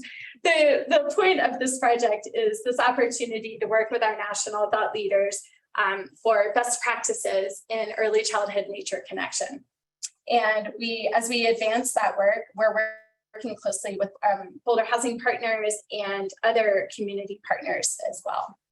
We're going to be working together to look specifically at and to develop an action plan around nature-based programming, that collaborative programming we talked about, as well as spaces. for nature connection and learning. And that leads me to an exciting effort that the city is undertaking right now. Over the next 6 months, working in conjunction with the city of Boulder, Growing Up Boulder, our partners at Growing Up Boulder, will be launching Boulder's Child-Friendly City Initiative. And it will be the first of its kind in Colorado, which is really exciting. It's a collaborative multi-year process. So it's going to be a process and a good one with Growing Up Boulder staff, city staff and leadership, and community partners that work with youth, including the Boulder Valley School District. It's also really exciting, as you see here on this slide, it's a global network that brings together government and other stakeholders who want to make their cities more child-friendly. And you might be wondering, so that's great, and why are we talking about that tonight? What's so exciting and really interesting for us is that while a child-friendly city is so important, also that green spaces and time in nature is a central place in what it means to be a child-friendly city. So we'll be exploring that together. As you saw in your packet, and we could spend all night talking about research, and I know Karen knows a lot about that. We just wanted to, I wanted to share this image because what we know and what I hope you're gathering a sense of is that through our continuum of programming for youth, we are incorporating several key elements that we know from research, when combined, inspire nature connection, action, and hope. So one thing that's really important to us is making sure that we evaluate what we're doing. And I'm really excited to share, for many years, we, of course, at OSBT have been delivering surveys after field trip programs and classroom programs and getting feedback, and also through conversation. So qualitative and quantitative information about our programming, which is important to inform future programming. We launched a process to develop a new evaluation plan and to refine our evaluation tools. And we're piloting these new tools and this plan this semester. What you're seeing on the left is an image. For the first time, we intentionally are incorporating student feedback as part of our evaluation of our programming. And we're aligning, our evaluation plan was created with our master plan outcomes in mind. So it's outcomes-based evaluation. I'm learning so much. I'm fortunate for the partners we were able to work with on this. And you're just seeing not only evidence of an evaluation plan, but also a student survey here in this slide. And with that, before we take any questions and in closing, I hope you feel happy and you're seeing happy people. This is from a field trip recently on the land with a lot of nature connection and learning going on. And I hope that, well, I'm just excited to take any questions that you might have at this time. Thank you. I would love to jump in. My kids are the product of Jeff and Paige. You know, and we would go there every Monday night and we'd bike up that hill, got me back in shape after having twins, and hung out a lot. And, you know, it is an amazing program. And Boulder just does an incredible job in reaching youth and understanding the importance of how they are our future of stewardship. And I just want to commend you for the work that you've done.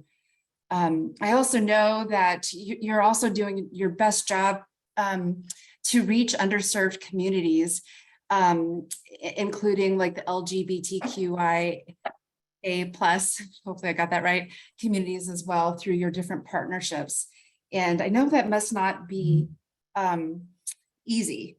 And I'm amazed with how well you do with that. My understanding, because almost every organization that you partner with has Boulder part of it, and there's a certain demographics, certainly like certain parts of the city do have more diversity. Do you rely on those partnerships to reach, say, inner city youth and in Denver as well? And I know like Thorn will offer scholarships to get folks in their programs. Is there a way that you can reach them more directly? And I know that's probably a really tough challenge, but what are your thoughts and efforts in that area? Thanks. I just got technical assistance to turn on my video. Thank you so much, Michelle, and I appreciate your comments. I'll start us off anyway. I invite you to jump in.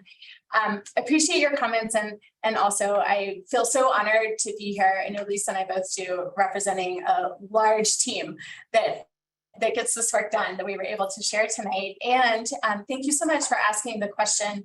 An example, so the answer is yes. And frequently throughout, over the course of a year, we work with groups from Longmont and Denver and Aurora. Specific partnership that's coming to mind for me, just as an example, and I would love to continue the conversation, is working with Latino Outdoors. So for example, we're starting a partnership with them this week, and actually it's a City of Boulder open space and Boulder County Parks and Open Space and Latino Outdoors are coming together for an outdoor adventure at Saw Hill Ponds this weekend. So that's just one example of a group that we understand works beyond Boulder city limits. And the other would be our work with Boulder Valley School Districts. We work in, so that would not be inner city Denver, but we do work beyond City of Boulder city limits. Does that answer your question? Yeah. Thank you. I will go next and just say thank you so much for your presentation. That was so refreshing and uplifting and enlightening, and I enjoyed it so much. I am out of Colorado right now, and it made me want to drive immediately to the airport and come straight home. So we live in a very, very special place, which becomes even more special with people like you, reaching the most important members of our community, which are our children. I don't even know if I have anything to say besides lavish compliments. It was a great presentation. It was super informative. The only thing that I could say, when I looked at the list of all of our partnerships, I immediately was thinking, and someone can correct me because time is weird these days. Was it last month that they did the pilot program with our bus system and allowed that to be free? Does anyone know what I'm talking about? No one knows what I'm talking about? Okay, I'll do it alone. But wondering if any of our buses would be able to help out the youth to pick them up for free and take them around and get them out in nature and back home. That would be super cool to have. I think I saw utilities on that list, and I was in my head, I went utilities and transportation. Maybe they want to help bring the kids to nature, because a lot of the times with families working and stuff, that can be difficult. Everyone kind of groups at dinner time, and it cuts into those winter daylight hours. But again, nothing but compliments. That was so fabulous. It warmed my heart. That felt so good. I wish you could talk for the rest of our meeting. That was great. Oh, thank you. Gosh, Caroline, well, we can go have a cup of coffee sometime. I really thank you so much. And I also just wanted to acknowledge and say thank you for bringing up the transportation piece. We do know that transportation, we have many sources of information, and that transportation can be a barrier with our schools and also with our families. And we've approached that in a variety of different ways, including we've actually, one model that we've used in the past that we still have to explore is meeting families where they live. In this case, it was working with families at a Boulder Housing Partners community. And we got on, we walked to the bus together, and we rode up to Chautauqua together, and then we had a hike together, and we came back. So we also, with our partners within the city of Boulder, there are different transportation options that we talk about quite frequently. So thank you for bringing that up, and it is on our mind. I think she might be referring to the RTD. They did the August free fare for the air cleaning. Oh, I bet you're right. Didn't they have really good results from that? Didn't it? Anyone know? I'm not sure. I think that I might don't be. know, but thanks for that. Yeah. Thank you. Looking better places.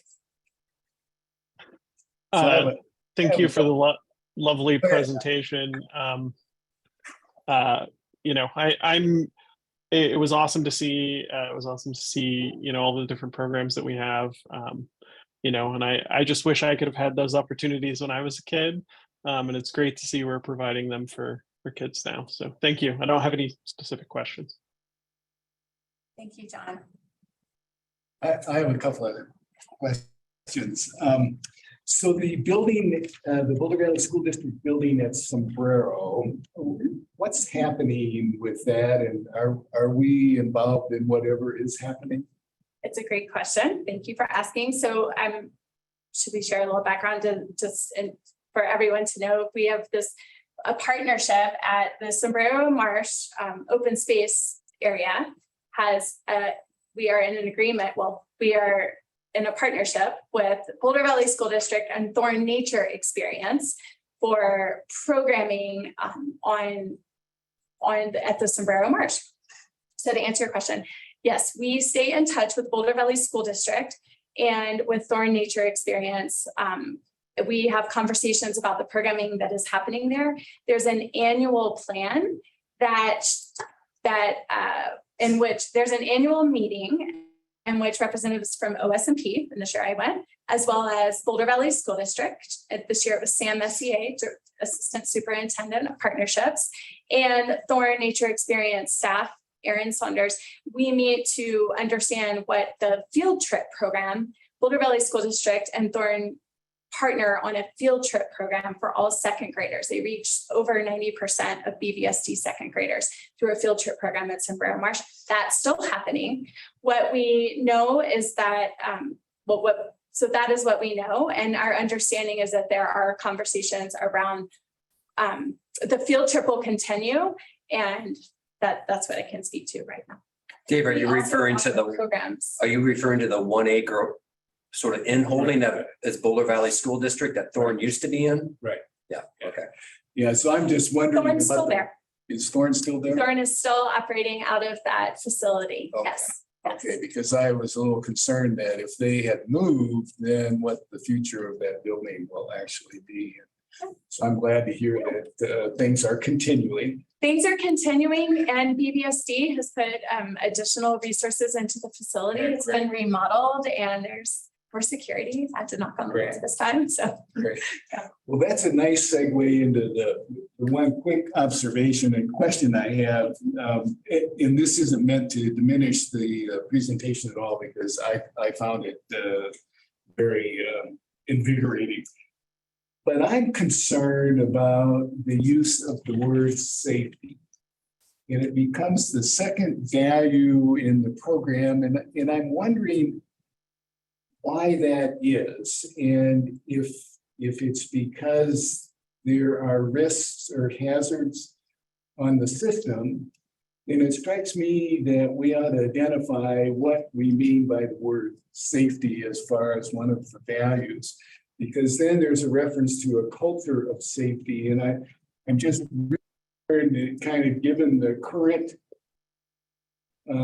social situation that is kind of a wolf whistle for certain things. And if we're worried about people that are unprepared or unskilled in the outdoors, then we should say that we think that they ought to recreate responsibly and safely.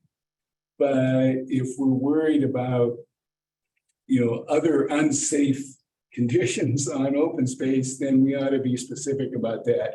I just think that it's way too ambiguous, and it really doesn't say what specifically it needs to say. And we should say, if we're concerned about, criminal activity on open space, then the public needs to know what exactly it is that we're talking about. So anyway, I suggest that we might want to revisit that and maybe clarify a little bit on what exactly that value is from our perspective. Thank you. So you're not talking about youth, you're talking about the values? Right. Okay, got it.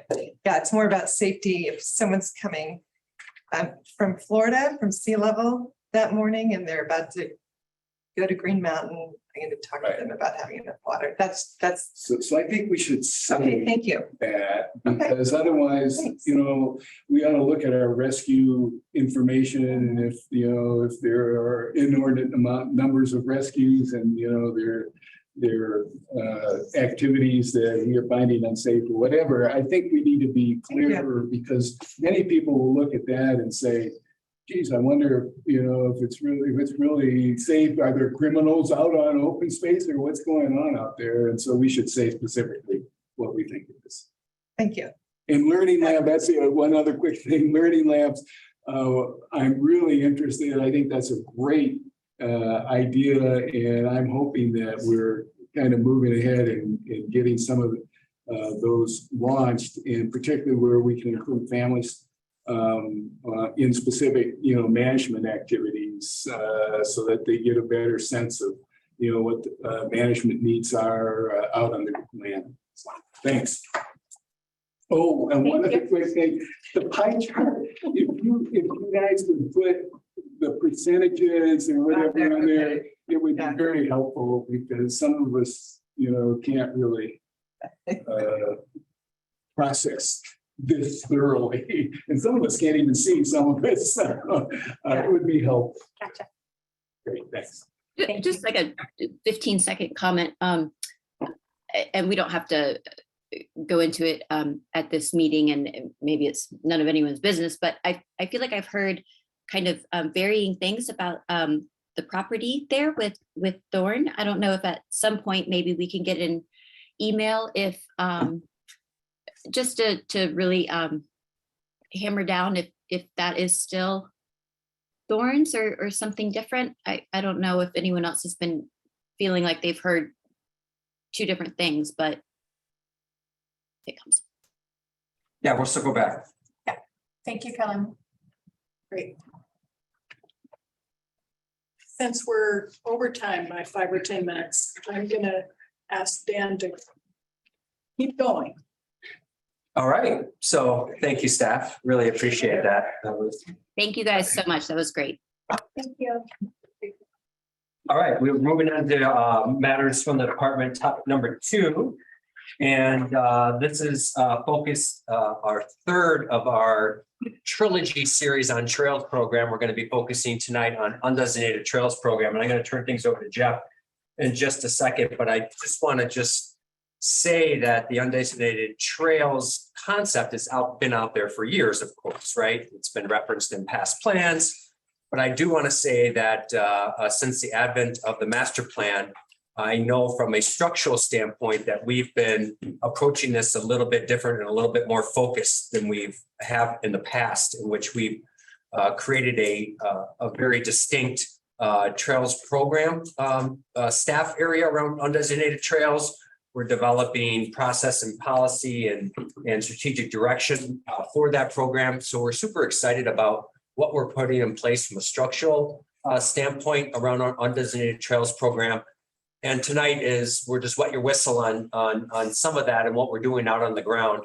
And with that, I'm going to turn it over to provide some introductions to Jeff Haley, Deputy Director for Trails and Facilities. Yeah, thanks, Dan. Yeah, as Dan mentioned, this is our kind of our third touch in what we call the trailology. That was pretty like Hillary came up. Is there someone else? Dun, dun, dun. I'll be here all night. But yeah, maybe not now. But it really is, you know, we did the field trip in August, which was a really good opportunity to talk about trails. We touched a little bit on that undesignated trails, but really how we do stuff out in the field and what our volunteers help with. Last month in September, you heard from Chad and our trails program related more to those designated trails. Undesignated trails, what we're here tonight is that third touch. And as Dan mentioned, it's something that's really guided by a lot of plans, master plans, the visitor master plan, other policies. And we have been doing a lot of great work. I shouldn't say we, but the team for sure And so Hillary Dees is here tonight. She's one of our Trails Program Managers. She's going to do the presentation and certainly is likely our most knowledgeable person in this topic and has been both, in the field as well as working with those policies and processes that Dan mentioned. But there is a lot of work to do. It's a very complex program that we're working on. And as you'll hear, we have almost, just as many undesignated trails as we do designated. So it is a holistic program that we are trying to put as many resources as we can. So I'll turn it over to Hillary. Thank you. You're taking my joke and using it to great effect. Pick them up with another one. How to do. Also, I would like to go before these two, because that was such a good presentation and I don't want to follow it up. All right. I think We're very excited about undesignated trail. Don't you worry. that is what I want, is engage an excited audience. You will have our attention. Perfect. Yeah, so I'm here to talk about undesignated trails, which are distinct from our designated trails. I think the word update is doing a lot of work here because the last time I was here was in 2019 and just the two of you were here for that. So this is a little bit of background and then Just the two of us are but board members. Let's see how helpful we were. I'm ready for your questions. So I have a little bit of a background, so building up this shared knowledge base, so we're all talking about the same thing. And then I'm really excited to brag on what we've been doing this year and show you some of the work that we've been able to accomplish. So 3 quick agenda items tonight. So the background, talking to you all a little bit about how we are prioritizing this work. It is big and unwieldy. So how are we deciding what resources we apply where? And then again, operational review. What have we done since 2019? We were here last. So a little bit of background. Here are, or I guess here's one photo of what an undesignated trail could look like. To most people, that probably looks like a designated trail that they would be using to get from point A to point B. This is an example of our highest impact. So we have 3 different classes, low, medium, and high. And that varies based on the width, how much vegetation cover is lost. And about half of our undesignated trails are in this class H or wider category, which is not great. Here is an overall little section of a map from Salybrook. Sorry. There, that was the photo that was supposed to come up first. Here's a better scale, low to high. So on the far left, we've got the lowest category, lowest impact of trail, and then they can get up to this and wider. Inherently, social trails, undesignated trails, whatever you want to call them, they're not inherently bad, but when you get enough of them, we have 164 miles of them, they become an issue. They're doing a lot of impact, they're causing a lot of cementation, they can be confusing for visitors, and they're causing natural and cultural resource impacts. We do need to address them. Thankfully, we have some planning guidance. So most recently, Dan mentioned the master plan gives us a couple different management actions we can take. The visitor master plan from 2005, I think is our probably the biggest overarching guidance. So that had both particular mileage goals and then also management actions, and then trail study areas and integrated site plans. Those have really specific guidance. So designate this trail, restore this trail. Here's what you need to do in an area, get people from this point to this point. So we use all of that. The master plan, it's a tier 2 strategy in the ecosystem health and resiliency. Reduce undesignated trails. The 3 management options we have available, we can designate them, we can restore them, we can recategorize them. And I have examples of all 3 of those to share with you tonight. The visitor master plan has a proposed standard of less than 50 miles, which is a lot less than 164, which is what we currently have. So we do have our work cut out for us, but I have some exciting news to share in that regard because we are making progress. And it also directs us to develop a program to assess undesignated trails, which is why I'm here for you tonight. So in terms of developing that program, when we sat down in 2018, when I started here to do that, we put together an interdisciplinary core team. And the core team is just really wonderful. I love working with them, and it spans a lot of different work groups and service areas. So we get all the different lenses that we need to be able to prioritize and think about how policy would affect this aspect or that aspect. And then we're able to go up and down the org chart, as it were, to get that feedback from, is this actually going to be feasible on the ground? Because we have crews out doing it, to like 30,000 level. What is our policy guidance? Does this make sense with everything else we have going on? And so the core team is really the core of the program at this point. And then we also have tons of folks on the ground doing a lot of work. So the trail crew does work on undesignated trails, especially when we are doing like a reroute at the Fern Mesa for the 2019, 2020. They took care of undesignated trails that were adjacent to that work. Same thing with the Tenderfoot reroute and the Anemone reroute. We're taking care of things while we already have resources mobilized in the area, so we can get some value added projects out of that. This year, I'm really excited that we were able to have two staff on as an undesignated trail crew. That was the only thing they focused on.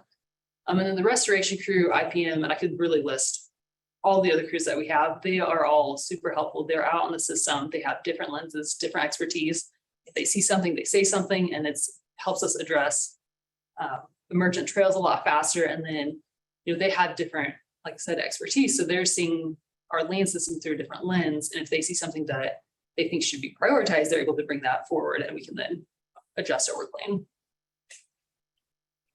Speaking of prioritization, we use approved plans. So the West TSA, the North TSA, integrated site plans.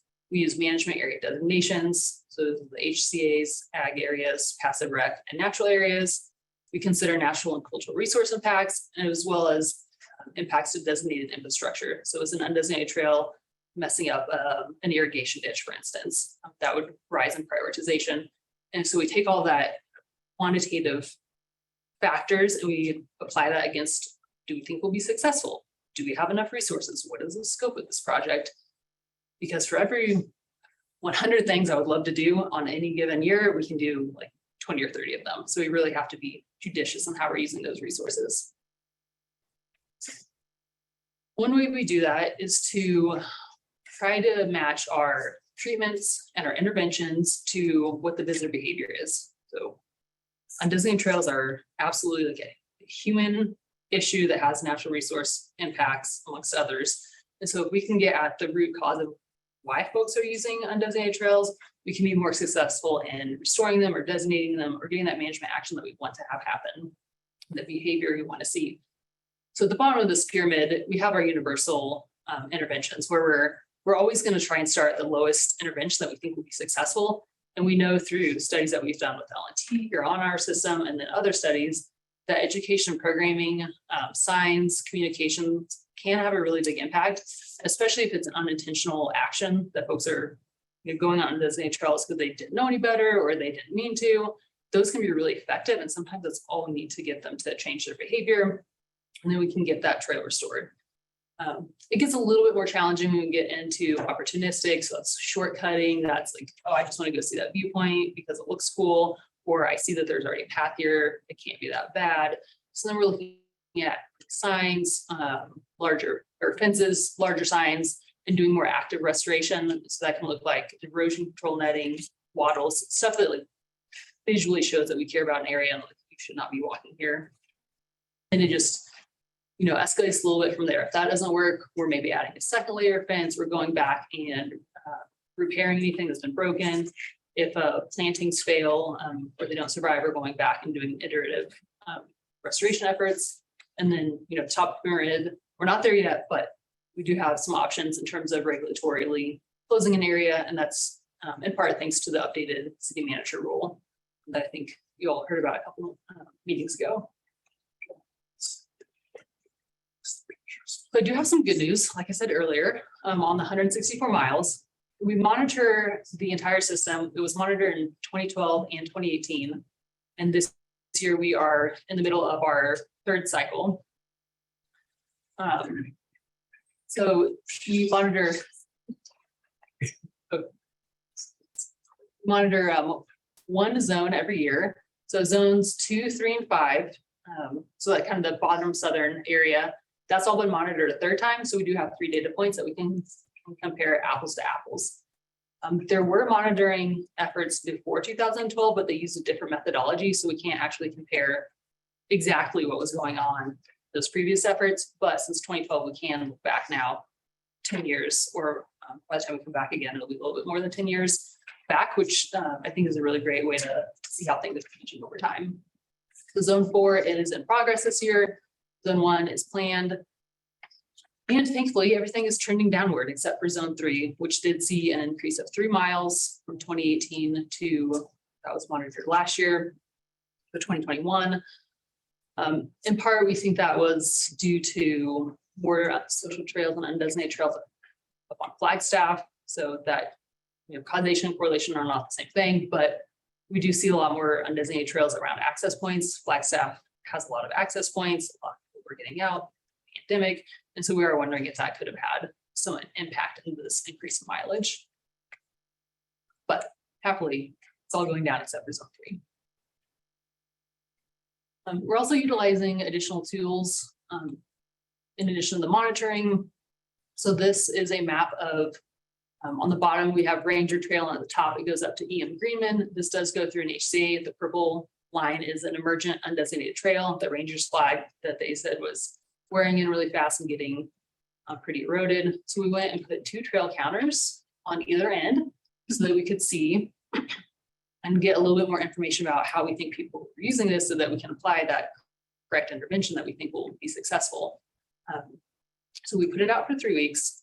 We put up some fencing on either end after that, did active erosion through the sight line, and then left it up for another 3 weeks. And this is a graph of our results. So the orange and the blue lines are each 1 counter. And so you see the orange line, if basically flatline. There was 1 visit after our restoration treatments. Thought, God, it's such a great job. Nobody went past that. And which end was the orange one at? That was at it's the southern end, but it was the higher elevation end. It's not that great of a story yet, though, because we were a little suspicious, in fact, that it had flatlined. So someone nuked the counter, right? No, I have a photo I'm about to show you. There's a couple of reasons why this could happen. The counter could have failed. Turns out that spiders really love building their homes in our little counter boxes. And sometimes the webs interfere with the count. So we have had that happen a few times. But I think Dave actually was the most correct in that somebody put a stick in front of our counter. So we were unable to get an accurate count. I bring this up in part because I can't say for sure that this was intentional, but we do see some more intentional low-level sabotage on our work, especially the restoration work. We do get some fraught conversations we have with the community because they don't like that we're restoring their trails that they really like. Even if we are guided by all the plans in the world, that usually doesn't matter out in the field to them when we're out there. So it's something that our crew deals with. They're handling it like champions, but it's something that we do deal with. We also, I have another vandalism example. So this is a fence in Shanahan area. You can kind of tell this is post and car fires. So the trees in the back are a little bit burned. Folks are walking around. There's actually 2 layers of fence, and they were walking around to the left, which is really discouraging. But it was more discouraging to come up and find that the fence had been really ripped apart. It had been screwed in together, rebarred into the ground. And this is, again, very discouraging. We were very upset. So we came back the next day to put it together. We were able to Franken fence some of it together. So we had 1 section put back up. And so it turns out that humans are not the only thing that we need to worry about. There's some itchy cows out there that knocked it over, which is a job hazard anywhere where we have fencing and we're trying to restore undesignated trails where we're having grazing operations. It just adds a whole nother layer of complexity that I would have never thought I would be dealing with several years ago. So what we've been able to do since 2012, so we've applied restoration treatments to about 10 miles of undesignated trails. I do want to be clear that this doesn't mean that we've gone in and dug up 10 miles of trail and put plantings down and actively restored them. Our ecological best management practices guide us to do the sight lines. So where we think, as far as you can see, do active restoration there, and then passive recreation past that, and that looks like raking native mulch over the trail. If it's appropriate, dropping trees to visually obscure the trail. So if all of our restoration treatments work that we've put out since 2019, we will see a net decrease of 10 miles of trail.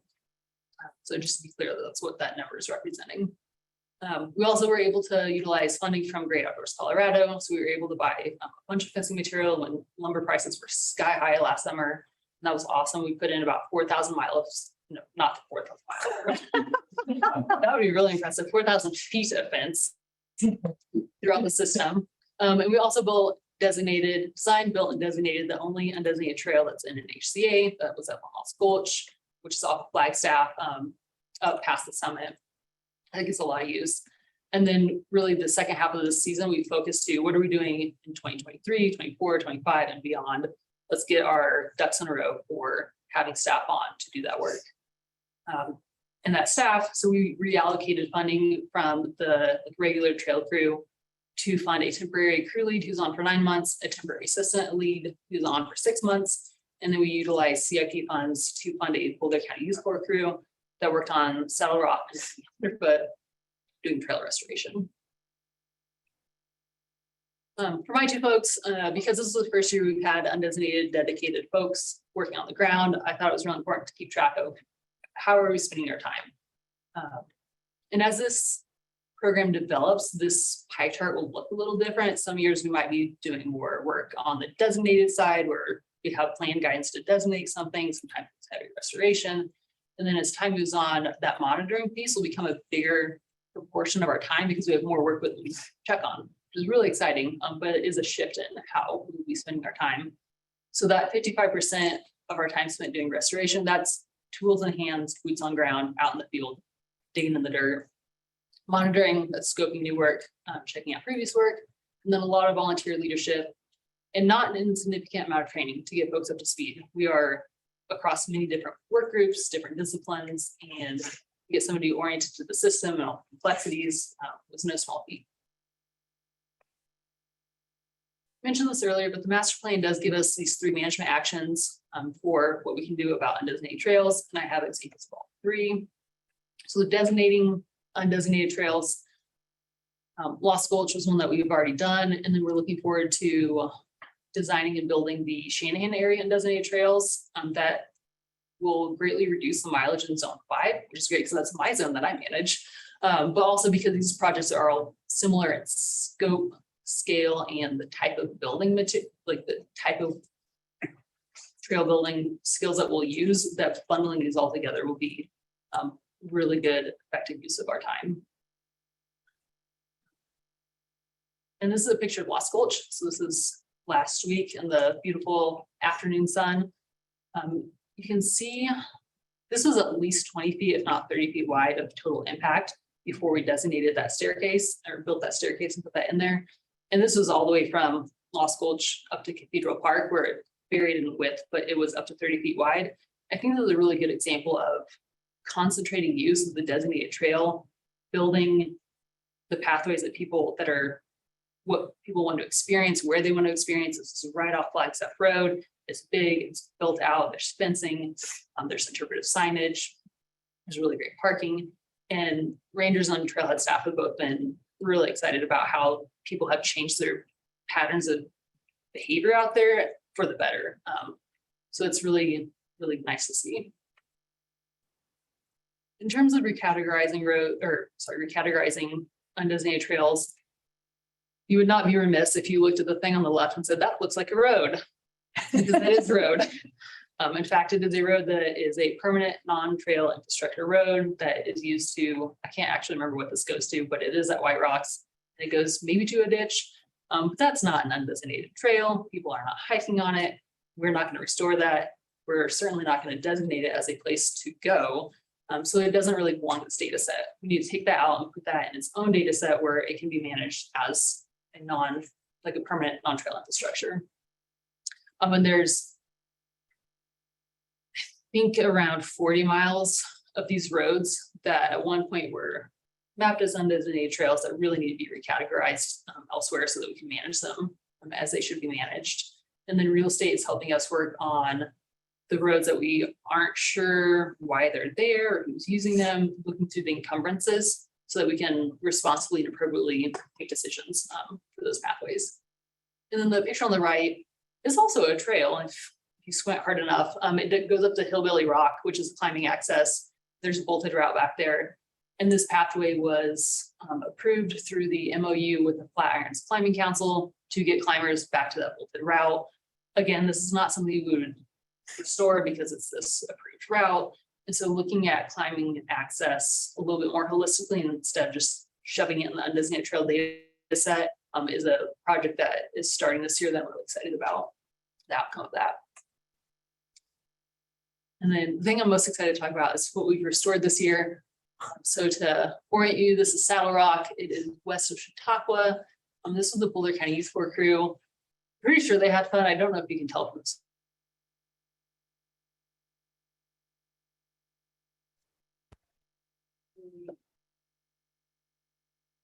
It was so wide that we couldn't even get a trail counter up there. I think it's over 60 feet wide. And it goes right through a switchback. It cuts it off. And so they spent about 6 weeks out there decompacting soil, recontouring the land so that the water slowed down while it was going down the hillside and creating some different like soil moisture levels for different plants. And then they added check dams, and this is a before, during, and after photo. The before is bare ground. It's really compacted and nothing's going to grow there. They aerated the soil, they added check dams, recontoured, put erosion netting down, and then they covered that erosion netting with native mulch, which is very fun to watch them go collect pine needles. And then they had a lot of fun like sprinkling them down on top of that erosion netting. Maybe a little too much fun, but it looks really good and you don't notice it anymore. So I think that's a really good mark of some of this work, is that you just walk right by the fence that's on either end and you don't notice that that was a horrible scar before. And now hopefully we'll see some growth if we get any moisture anytime soon of the plants that are in the area, like growing into that space. And we also utilize volunteers. So we did not really utilize volunteers effectively. And this year we had volunteers Outdoor Colorado amongst other groups out. This is in the Shanahan area. This is a big group. I think it was 50 plus folks. And they restored a trail. Actually, the trail that was behind the fence, cows had knocked over. They restored that. There are several, this is an area where there's several trails that start and end at the same place. And one of them needs to be designated, the rest need to be restored. So we're slowly trying to pick away at those and get that use concentrated on the one that needs to be designated. And then we'll build and designate that so that we can get those visitation patterns to shift. And this is my favorite one, and also the last example. But up in Boulder Valley Ranch, so we also took this work out of North Trail Study area. Bell's Twin Pod, incredibly important plant on our system, very rare. There's a couple social trails that go right through prime habitat for them, not necessarily species populations, but the actual habitat. And we again need to designate one, but restore the rest. And so we picked one that was the worst, fenced it off at the top, fenced it off at the bottom, did the active restoration through the sight lines. And when the crew went back to go check on it a couple months later, we already had Bell's Twin Pod like colonizing in that area where people are no longer going. And it was the most excited been awesome. It was so fun. I also had to text our plant folks and be like, this is not a weed, right? Like I should be excited about this. I should be excited about this.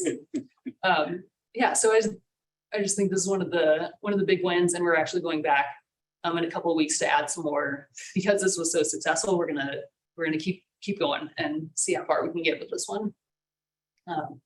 So hopefully that was a good overview and enough of an update. And I know next steps are always really important. So in 2024, we'll be back.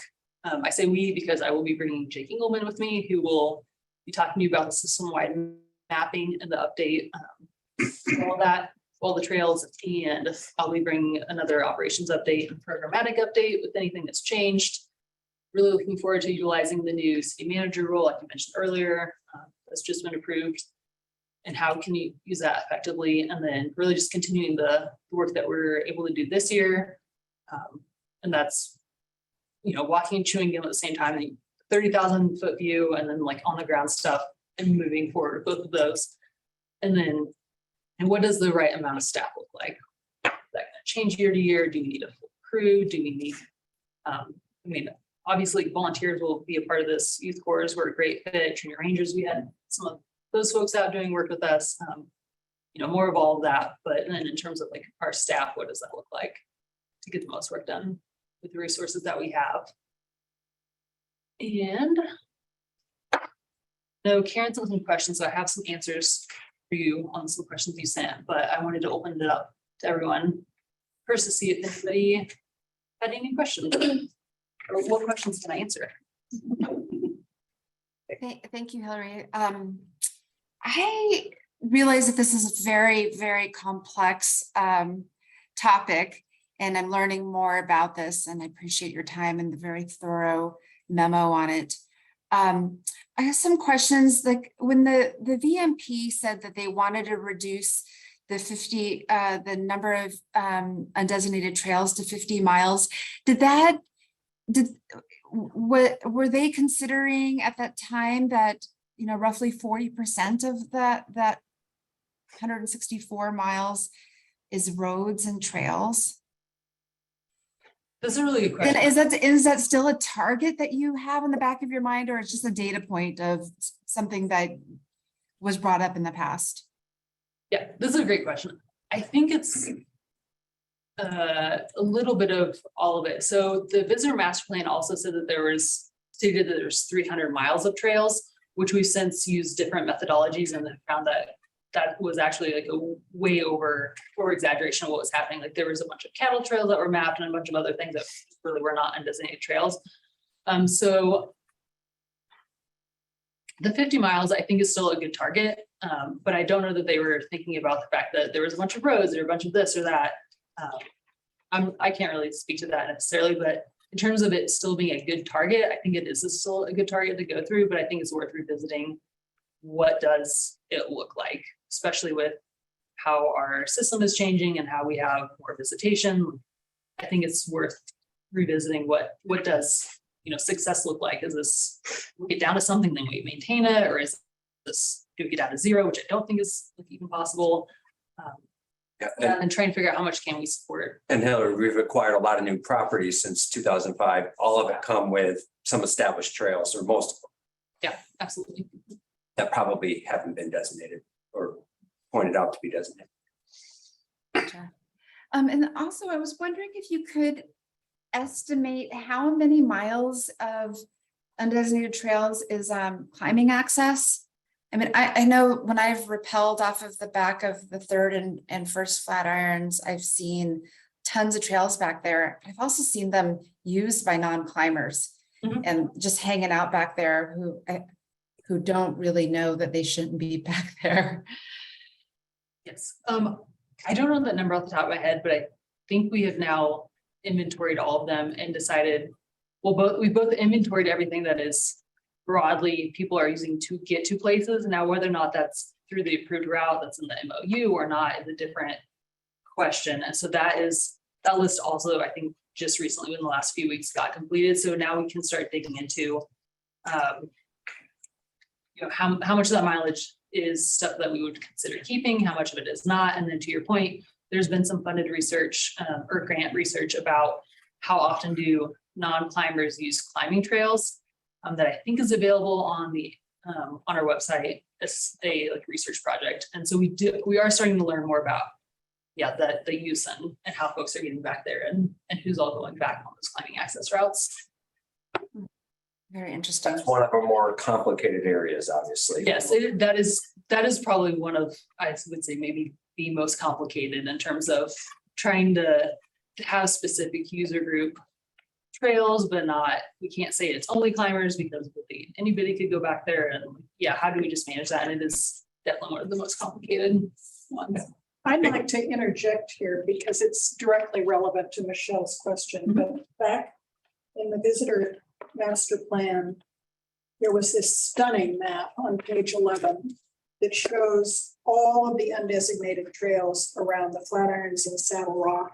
And it just looks like a bunch of spaghetti thrown at the wall. I'm so happy you called it a bunch of spaghetti. That's what we started calling it as well. Well, in 2004 or 5, when we were doing this, we were calling it the spaghetti map. So it's got history with that title. It does. Yeah, it's the one on the left. Yes. And so my question is, from 2005 or 4, when this was created, to now, is the map on the right what we now have? Correct. This is as of 2021's data. And again, this is one of those where I mentioned it can be apples to apples because the methodology for the one on the left is not the same as the methodology for the one on the right. But you can see that especially in the meadow where we've designated some trails, the meadow trail got designated, and then we were really able to get folks onto those main trails in the Chautauqua area. That's all been cleared up, but some of the climbing access stuff, so especially around Saddle Rock and Amphitheater, that's still a mess. It's not as bad of a mess, but it's still a mess. And it's still one of the areas where we have the most concentration of undesignated trails in an area. I mean, I think that speaks to Dan's point that this is one of our more complicated management challenges with climbing and allowing people to go off trail in those areas, because none of these are HCAs, so there's no on-trail travel requirement in these cases. Right. And so the whole area is not only fragmented, but gets the impact of the erosion and the other effects that come with it does a lot of trails and de-vegetating the areas, right? Yes, and so especially in this area, the Saddle Rock area, we're one of the reasons why we started doing the restoration there is we were doing a designated trail reroute that Gabe Wilson's project managing. That's starting next year, and it's going to be a multi-year build. And so we're dovetailing those two together. I'm starting at the bottom, he's starting at the top, and hopefully by doing those two together and giving folks the designated trail that goes to the areas they want to go, we can shorten some of these climbing access points so that the impacts are not quite as bad and get everybody that can onto the designated trail. And that's another tool that we are using the mountain backdrop more effectively year after year. The first second's a good example of that as well. We've been able to cut down on some of the social trails and undesignated trails that go around some of those climbing areas through the designated trail and building that to support the use. That looks like real progress. Thank you. It feels like it most days. Most days. Most days. Sometimes not. It's historic use patterns that have been, permitted for probably 80 to 90 years. And, people look at it and it looks like a trail, must be a trail, and so we don't want to be around everyone, so we'll just take off and go there.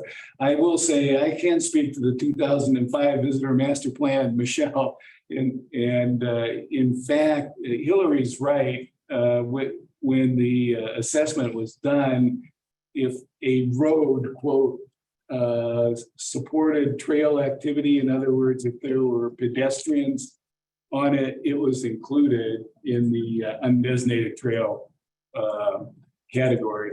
If it was just a farm road that, didn't support any pedestrian activity, then it was not. So while you're in your slides, could you turn to the one that has EHR 4 at the top and then the 3 boxes down below? It seems to me that, thanks. It seems to me that your report makes it very clear that prevention needs to be one of the strategies.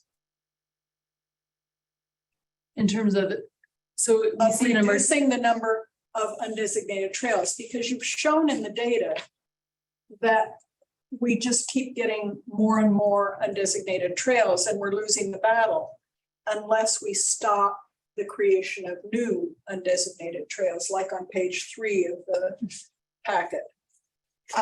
And so I'm wondering why prevention is not one of the blocks up here.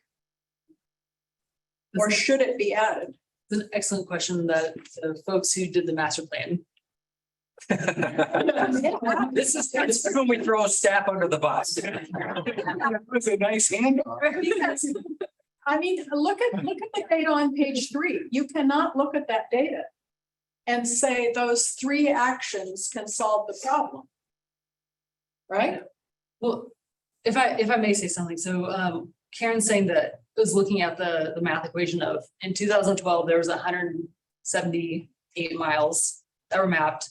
And then the 2018 survey, we had 164. So if you just look at that and only that piece, you say, excellent, we lost 14 miles. How great is that? But that's not the whole story, because we had 45 new miles of trail and then 59 miles that we either actively restored with designated or restored on their own. So it's very fluid around the edges. So 118 of those miles, I think at today's point, are really worn in. Like, people have been going it for years, decades, like maybe even centuries. So it's, again, it's working at those margins of, you're right, we do need to figure out how do we tackle emergent trails. And now that we have staff on and we have more eyes and we're raising the awareness, we're able to do that a lot better. And we've done that, I think, relatively successfully this year. But having a really clean data set where we know where all the trails are, because they are so kind of fuzzy around the edges, is also really important, which is why the climbing access, the roads, like getting everything where it really needs to be is going to be also really important to really honing in on what is our actual, like Michelle's point, like what is an acceptable number and what do we actually have on the ground and what can we do about it? Right, but you and I have both, and I'm sure many other people have seen social trails being created. But they weren't there, and my gosh, look, now there's a trail there. So I think you're doing really important work, not only restoring trails, but monitoring them to find out then what happens, but also the preventative measures really need to be taken seriously. And one of the things I'm wondering is whether you have the kind of interdisciplinary crew with education and signage to figure out the best way to communicate that on the land, both with signage that contains the reasons why. And I mean, obviously cows can't read signs, but I'm working on that. some people do. And figure out what strategies using volunteers and outreach rangers and that whole crowd to support your efforts. Does that kind of an interdisciplinary crew already exist? Yeah. Or yes. And what kind of work are they planning on doing? That's an excellent question. So the L&T study, if not everyone's familiar, in 2015 was done, and it was in part that messaging piece that you're talking about, like what is the most effective message for changing behavior? And they found that, I think it was up in the 90%, it was most effective with one particular kind of message, and then a fence, a barrier. And so that's really where we're starting from in terms of like. And that kind of message is? I might have to look up specifically, but it was, they did proscriptive, prescriptive, please don't, colors. I don't actually look at colors. But more recently, there's been Lisa, who's our rec ecology person, has been working with other agencies around here because they're also dealing with this on what is the messaging, what is most effective, how do we communicate that? And so we are actively trying to fine tune that and get that out, and then have enough signage that makes sense, but not so much that it's too confusing, and also make it easy enough that it doesn't just have to be my crew that's going out doing this. It could be rangers, it could be volunteers, it could be any other group that we're applying consistent treatments across the system so that visitors know what to expect. Karen, can I just ask a clarifying question? You had maybe add prevention to this. Are you saying before a social trail even is there, what are the prevented, or once it's there to prevent use from continuing there? Yes. Okay, so. And let me give you a couple of examples. At what is it called? Silverthorne and Greenbrier. There's a gate into the upper Shanahan area where the Shanahan Ranch is that has just been acquired recently. And there's a gate there with a chain holding the gate closed. The chain is loose, so people can open the chain and step over it and access it. And people are going out there. I've seen it happen with dogs. And so I'm sure social trails are being created there as we speak.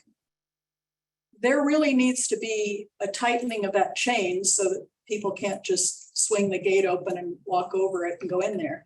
And they need to be told that it's not open to the public. And that, stay out. Right. Because I can't very effectively go over and say, hey, you guys, Oh, that was gonna be my solution to it. well. Right, a new job. Is it a pet gate or a farm gate? It's a farm gate. There's a big drive-through gate, and then next to it, there's a small pedestrian gate. And the reason why people are using it is, heck, it's there. Why not walk through and use the area? Anytime there's a gate, that's. Yeah.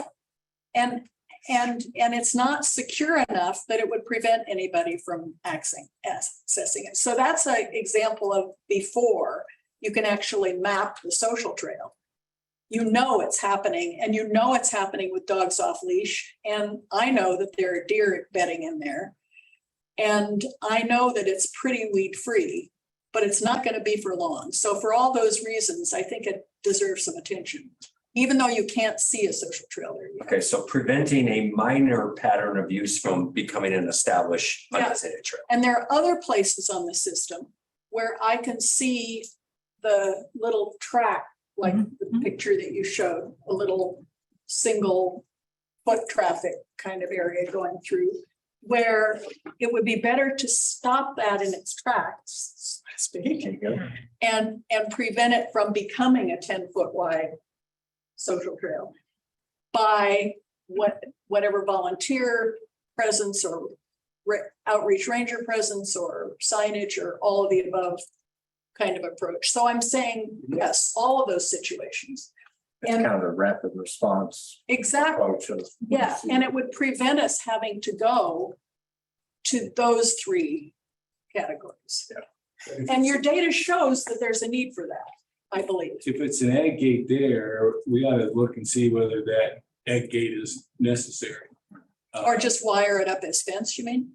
Well, or you could do a drop down gate, which doesn't look like a egg gate, farm gate. And if you need to get in there vehicularly, which theoretically that's what that gate's for, but if we're not ever using vehicle access, we don't need it. Yeah, I've never seen a vehicle in there, but that doesn't mean they don't go in Yeah, there. and if we do need it, we could do a drop down gate if it's only occasional. There are no 2 tracks in there right now. Yeah, so. Karen, to your point about the rapid response, I think I agree, like we absolutely need that. We're starting to get there. One thing I would love to see is somehow figuring out the best way to communicate that information, because we do get reports from the visitors, from staff, from even from other staff. So how do we start getting that reporting mechanism tightened up so that we can go out? Because everybody has their different lens, wildlife calls it by the property name. And I'm like, I don't know what is the trail. And they're like, I don't know. I'm like, well, show me on a map. So figuring out how do we communicate that Exactly. Yeah. so that we can go out and. Well, or taking a picture and having Pictures, coordinates, the great. coordinates attached to the picture. That'd be fun.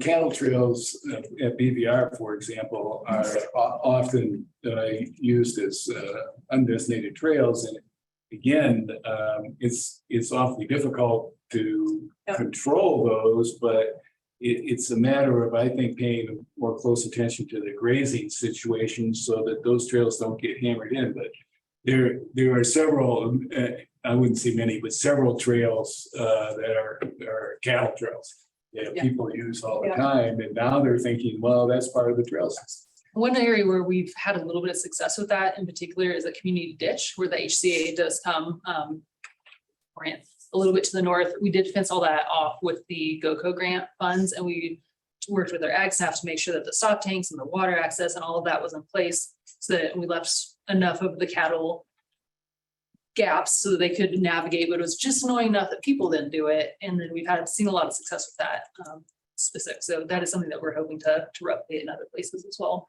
But there's not as many places that have the HCA. So I don't know how much more fencing we'll use, but we're working on that as well, like the grazing patterns and stuff. Another place where that cattle situation occurs is on the trail from Greenbrier down to Big Blue Stem.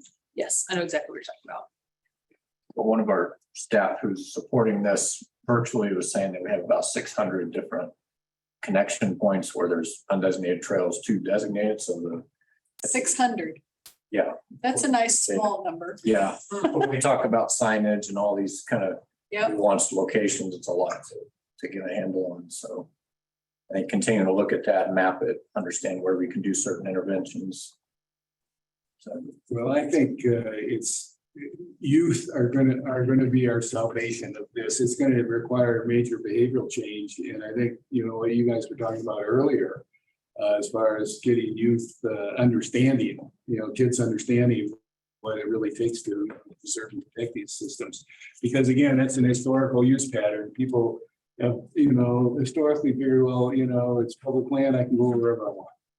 And, just because I'm wandering doesn't mean I'm lost. And, and I think especially in Boulder, that's the perception that, I can basically do whatever I want.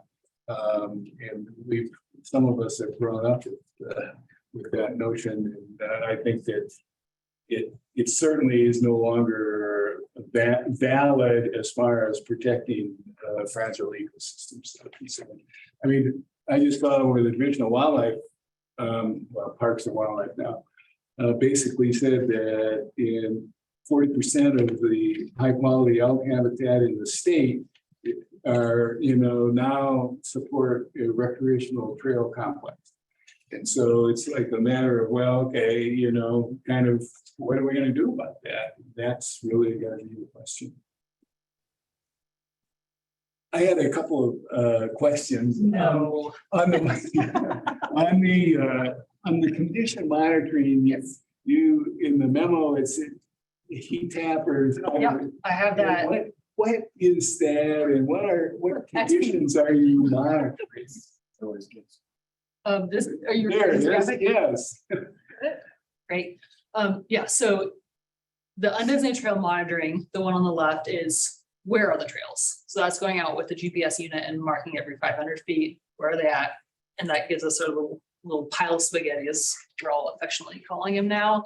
The heat tap stands for high efficiency trail assessment process, and that's actually on our designated trails. So that Chad did talk about that a little bit last time, but that really feeds into undesignated trails. So we are starting to see where we have really poor quality, like bad condition trails are, like, people are getting off of them because it's not a fun hike. So they'd rather, and it's easier to go on this shortcut, or they're going to go make their own trail.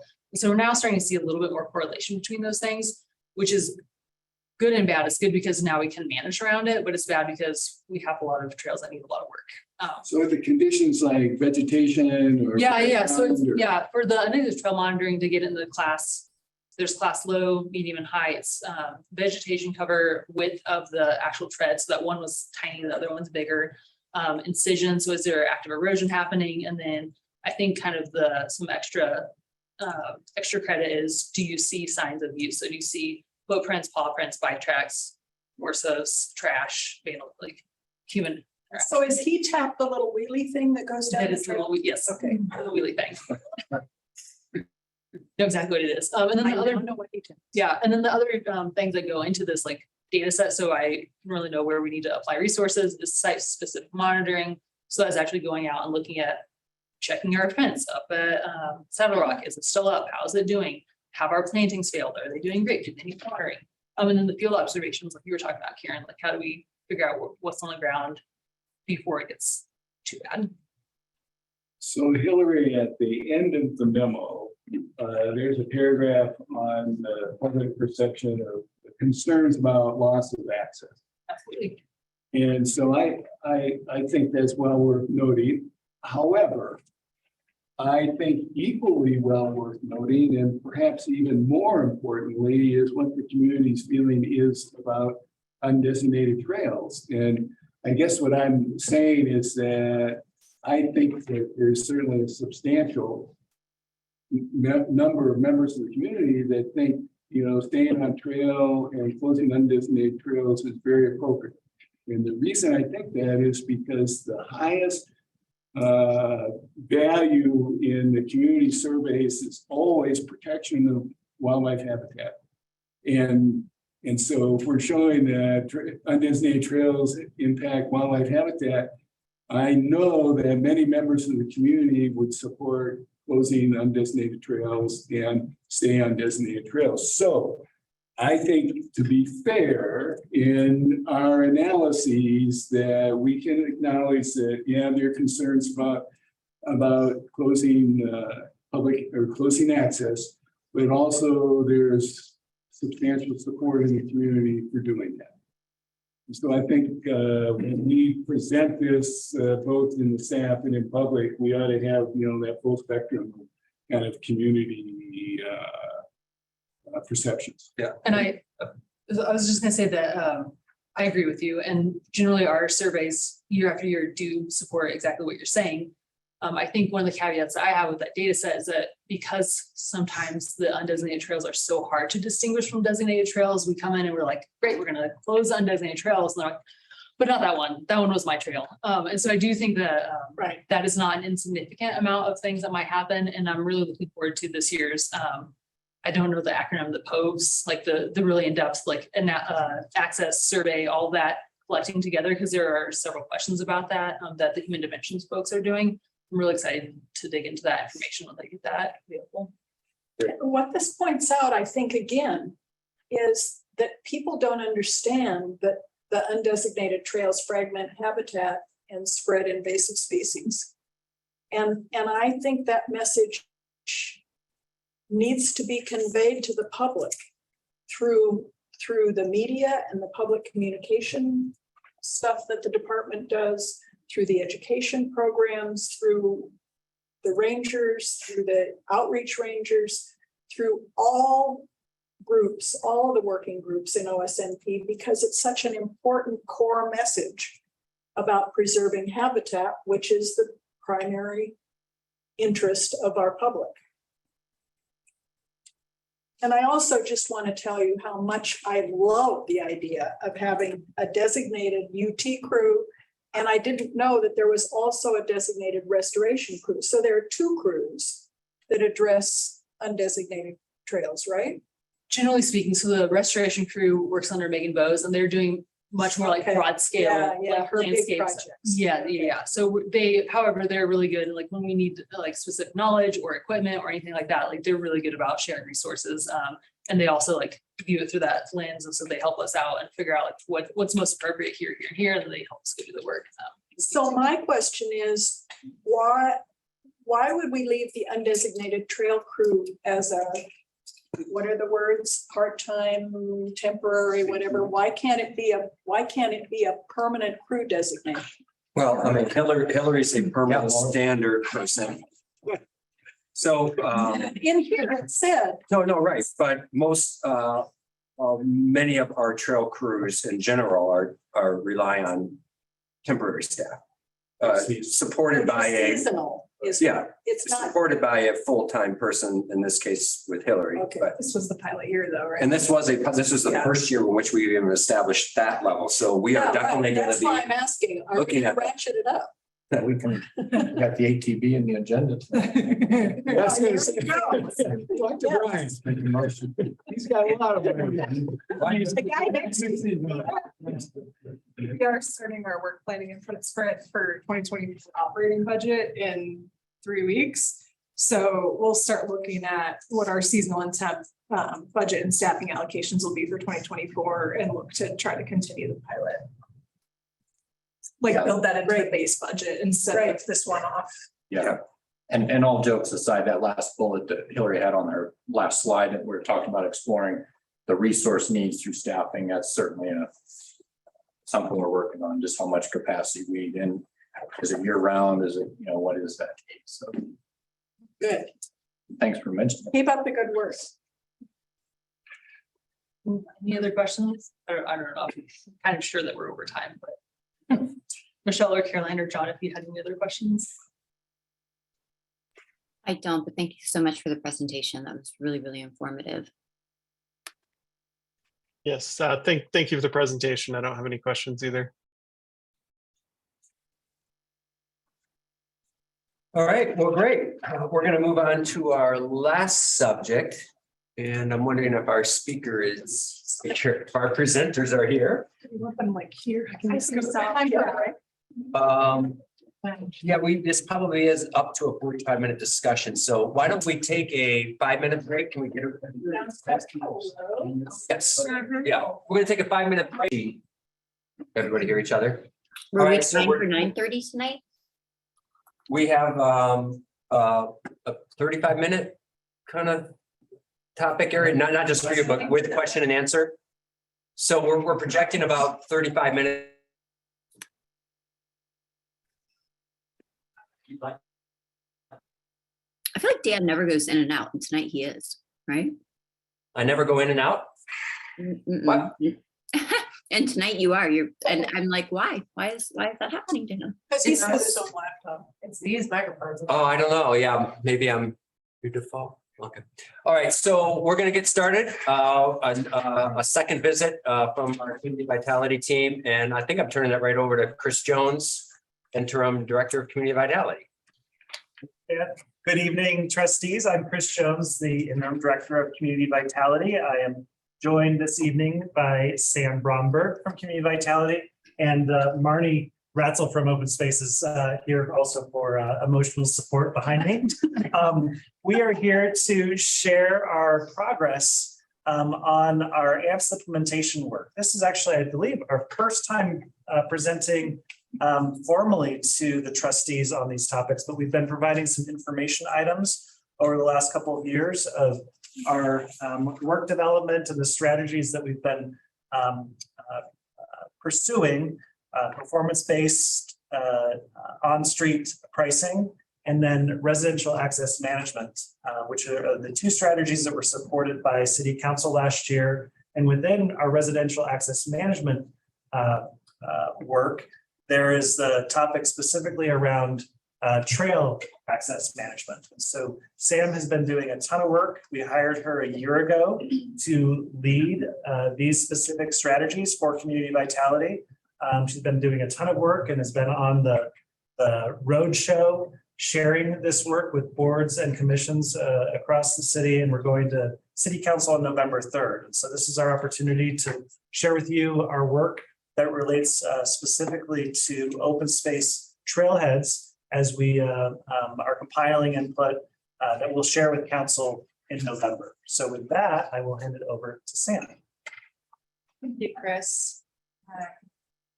Let me please share my screen.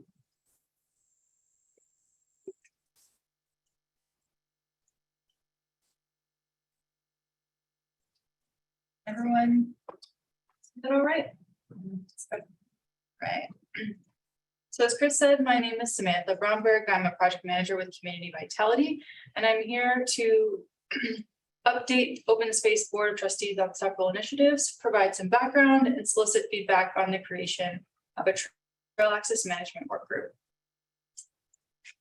So here's just an overview of what I'll be talking to you about tonight. I'll give you a little bit of background on how we got to where we are today.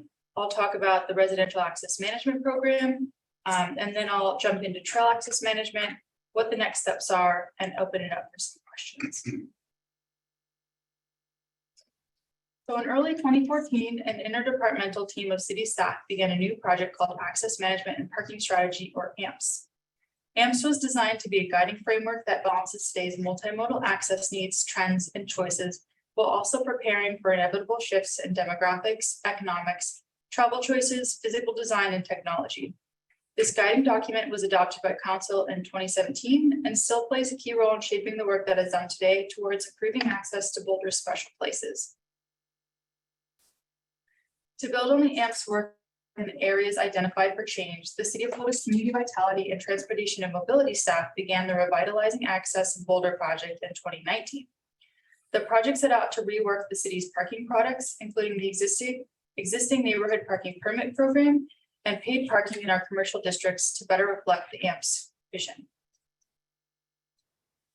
The community played an integral role in developing and refining strategies for parking pricing and permitting through a variety of engagement methods. Between polls and questionnaires, meeting with community organizations, boards, and commissions, 3 strategies emerged as the best ways to reflect the AMPS vision and goals.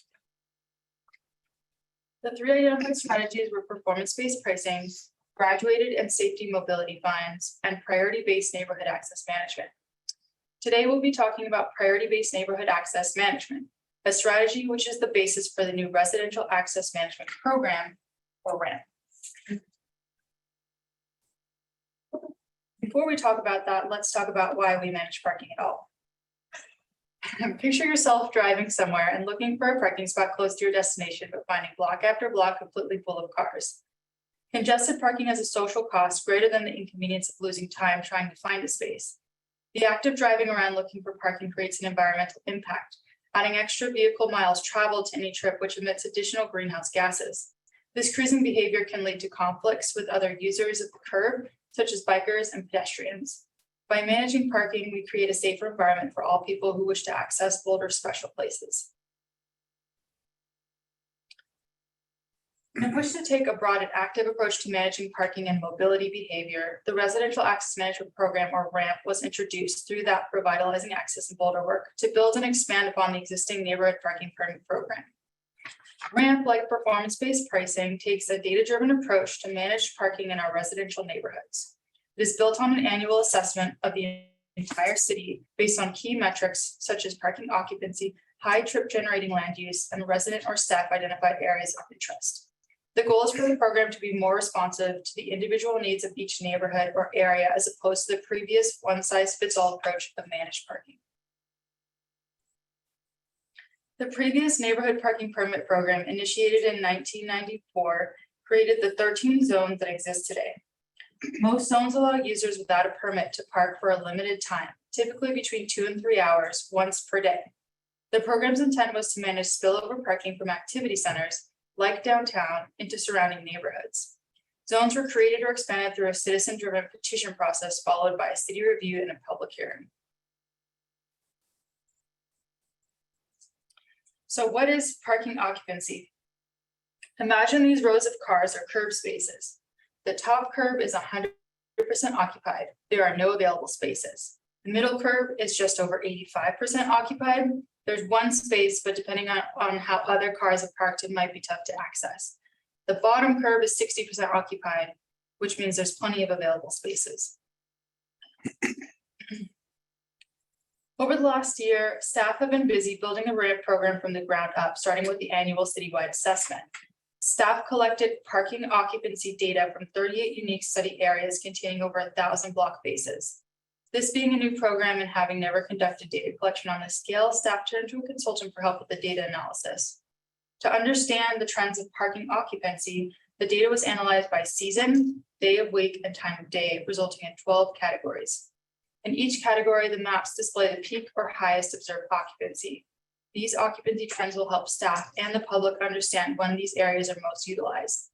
The end result is a tremendous amount of data which will help inform decision-making and help staff track occupancy trends over the years to come.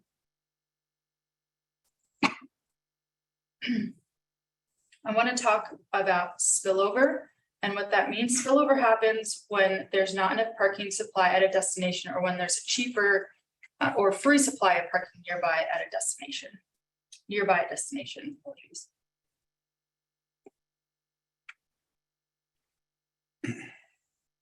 In the annual citywide study, RAMP aims to identify high trip generating public and community uses abutting to or adjacent to residential areas, such as open space access points and trailheads, which can create parking impacts to adjacent residential blocks.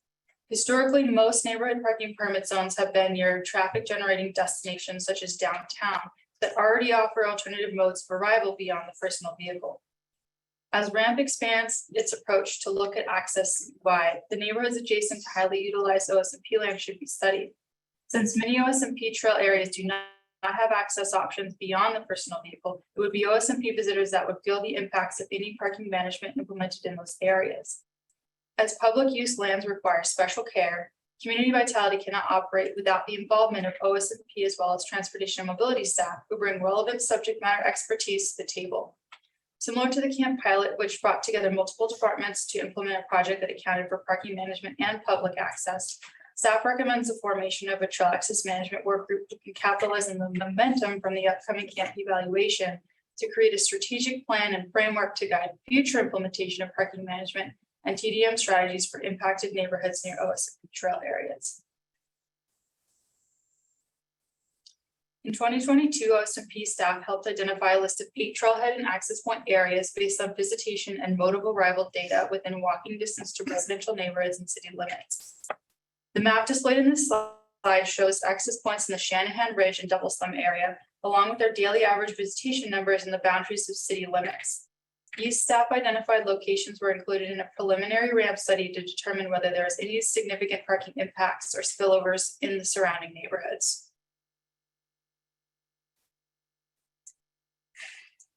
Here is a sample of the results from the Shanahan Ridge Trail area from summer weekends between 11 a.m. and 3 p.m. The occupancy levels we are looking at are the peak or highest observed during this time period. We can see that some blocks have higher parking occupancy in the ranges of 70 to 85%, with one block coming in at over 85% occupied.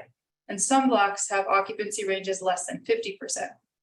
You'll notice that we separate out each side of the street, as there is different parking availability on either side on any street.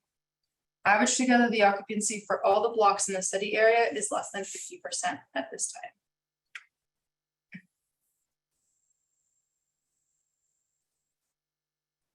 Here we can see the Sanitas and Dakota Ridge areas.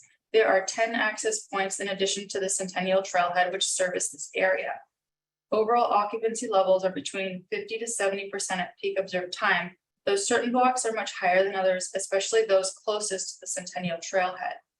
The recently published OSMP Phase 1 and 2 parking studies identified Centennial Trailhead as having the second highest relative average percent occupancy of all trailhead lots, with only Chautauqua having a higher occupancy based on its capacity.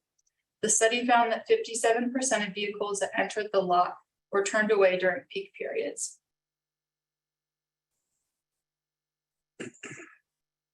Here's a sample from around the NCAR area where we can see that spillover is not a large issue. Most of the blocks come in at under 50% occupied.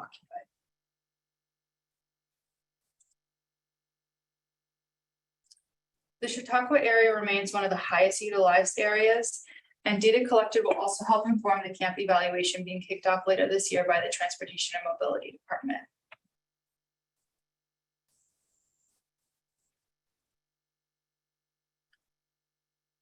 Overall, the initial results rate most trail access areas with low or optimal parking utilization. By creating this interdepartmental work group, we can further study these results to understand what other relevant studies or data should be accounted for in studying these trail areas, as well as factor in community concerns frequently heard from some of these areas.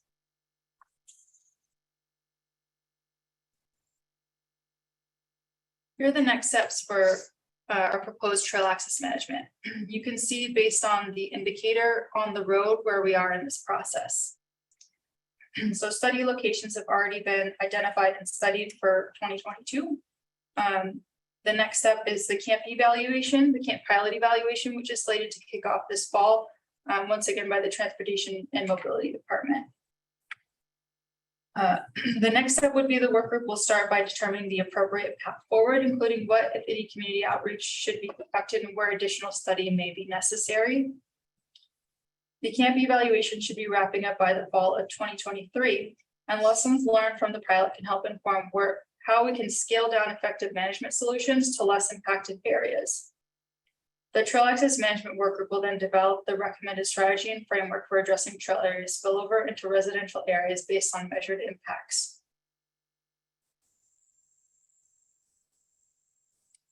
And these are the next steps for all of the programs that we're working on implementing along with RAMP. So we're in the process of developing a communications plan to inform the public of the upcoming changes. Camp evaluation pilot will be kicked off this fall. Following the previous recommendations of the revitalizing access in Boulder work, the cost for residential parking permits will increase again starting in 2023. At that time, we'll also have discounted permits available for income qualified residents. The trail access management work group begins planning out the year to come. Performance-based pricing will be implemented downtown, and data will continue to be collected for University Hill and Boulder Junction. And new and existing areas will continue to be studied for RAMP to determine where boundaries need adjusting and what management strategies should be implemented.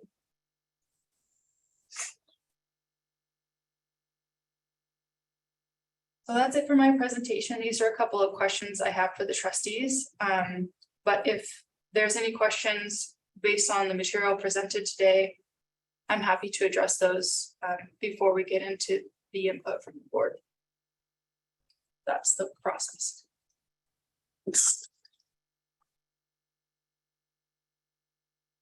How can we as trustees participate in this trail access management work group? Is that primarily staff driven? In the different departments or, okay. The idea behind the work group is that it will be staff driven. We will be consulting with boards, commissions, and council before implementing any changes. But the first steps will be kind of identifying where do we need to collect more data and understand the picture more fully before we can come up with any recommended framework or strategy. You guys already presented to TAB? Yes, on Monday. May I be nosy and have you tell me if you remember, you know, on the fly, any feedback that they gave you, since this is, you know. The specific feedback related to trail access management was general support. We also presented on a number of other topics that community vitality staff are working on, namely performance-based pricing and the residential access management program. So there was less comments for this trail access management other than that general support.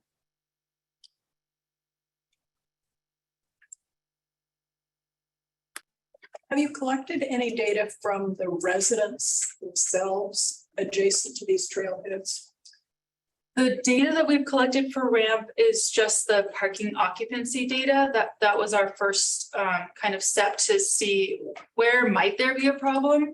We're sort of fishing around to see where are the areas that indicate that there might be spillover that we want to dig into a little bit deeper. But we also recognize that we can't do this in a vacuum with just community vitality. And so that was the idea behind the work group, is we need the expertise from open space staff who know the areas a little bit better and can maybe tell us, you know, maybe we're looking, we need to look at different times or what else we need to take into consideration. My biggest concern is for the people who live adjacent to these trailheads, those residents, and what say they're having in the decisions that are being made about the streets in front of their houses. And so that's why I'm asking my question. The other thing that doesn't seem quite fair to me, if I've read it correctly, is that those people, if they want to have a parking space in front of their house, have to buy a permit. But I don't see anything in here to indicate that people who are coming to park in that neighborhood will have to pay anything. So I don't understand why the residents of the area who are losing parking access are the ones that have to pay. So the trail access management will still live within the umbrella of RAMP. And the process for RAMP and for any parking management in residential areas is that community vitality staff, or any staff for that matter, cannot implement any parking management strategies without support from those residents. That support comes in a number of ways. So the first metric is the petition. That's what you said. Yes, and so when there's a petition and the neighborhood meets all of the key performance indicators, that's where we will move ahead. Then the next step is we come up with our proposed boundaries for the zone, our parking management strategy, when we suggest that what we suggest should be the parking management strategies, which is whether it's seasonal, what times we'll enforce, what days. Then we actually go through a public process. So we notify all of the residents in the area and say, this is what we're proposing. We need your feedback. We need your public comment. And there's a period where that's open so that people can provide their input, whether or not they sign the petition, because not everyone might agree. We take all that to the Transportation Advisory Board in a public hearing.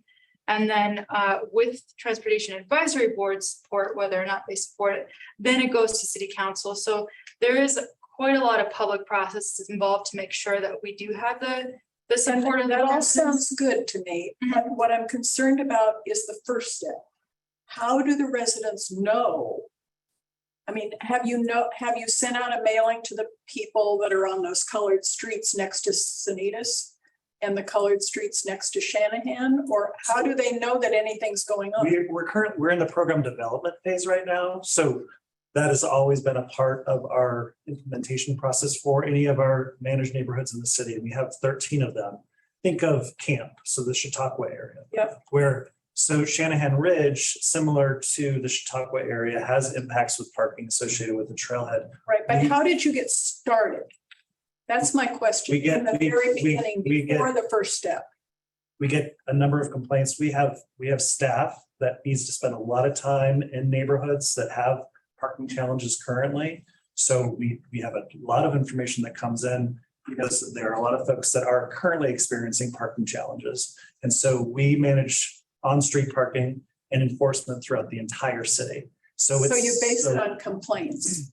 Well, it used to be a citizen-driven petition process. And now we're attempting to move to this proactive data-based or data-driven process. And that switch was the revitalizing access in Boulder work that began in 2019 and then did all the community engagement and ultimately went to council and was approved in 2021. So that was the switch between our previous one and our current one. So now our current program looks at what data can we use to inform us where we might want to go out and just measure parking occupancy to see could there be spillover?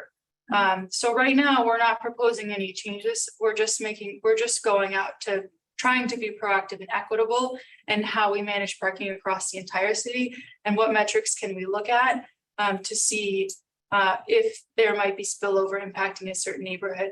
Thank you. So hopefully that helps how we got here. And was there a second question? I feel like you might have had another question. It sounds to me like depending on number of complaints coming from Sanitas and Shanahan, and depending on what staff finds from the kind of mapping that you're data collecting you're doing, that then you might have more interactions with those residents. Is that correct? Well, at this time, No, I'm not talking about at this time. I'm talking about when that happens. When what happens? When you actually decide that you need to have staff working in a neighborhood. Which is not now. Right. Well, that would be the work of the Trail Access Management Work Group, is to determine what that looks like, what the engagement looks like, how we go about it.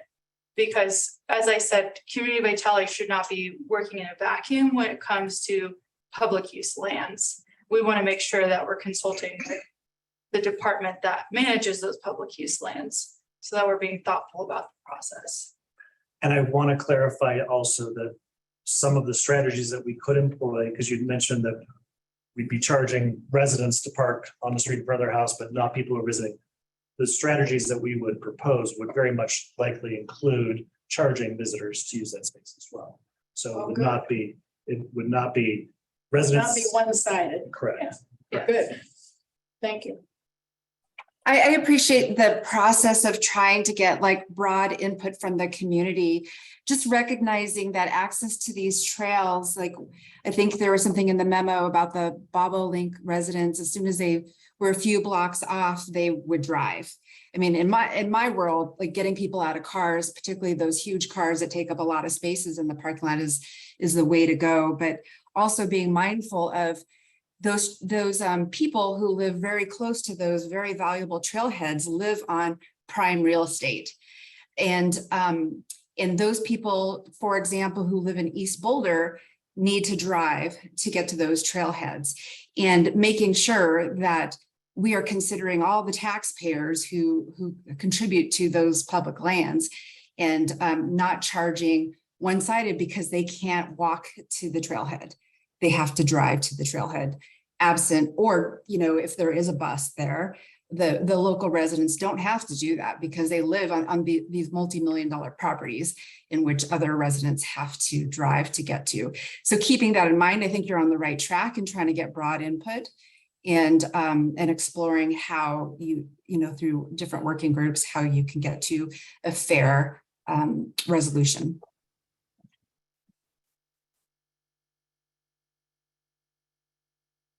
It strikes me, at least at this point, that there are three primary places, open space access places that deserve evaluation, further evaluation: Chautauqua, Sandos, and Shanahan. But if I'm reading your memo correctly, all of the open space access areas, points, reside rather low in the overall evaluation of needs that the Citywide. citywide needs that the community has. So I guess, I think that we definitely want to participate in keep involved, but I'm not seeing the open space component of this as being really a key focal point at this point. I think it's certainly a fair feedback based on the information that we've been able to present thus far. And that's, again, why we want to assemble the trail access management work group to make sure that maybe that is the case. And that would be our next step, is to come back to you all with more information. Some of these challenges, I think, may have been exacerbated during the pandemic, when we had folks that weren't feeling like they wanted to go to Chautauqua, they wanted to explore out, and I think behaviors are possibly shifting. And so maybe those challenges are self-correcting. And we might find ourselves in a space where trailheads are not the priority areas, and we would share that information with you as we move forward. Yeah.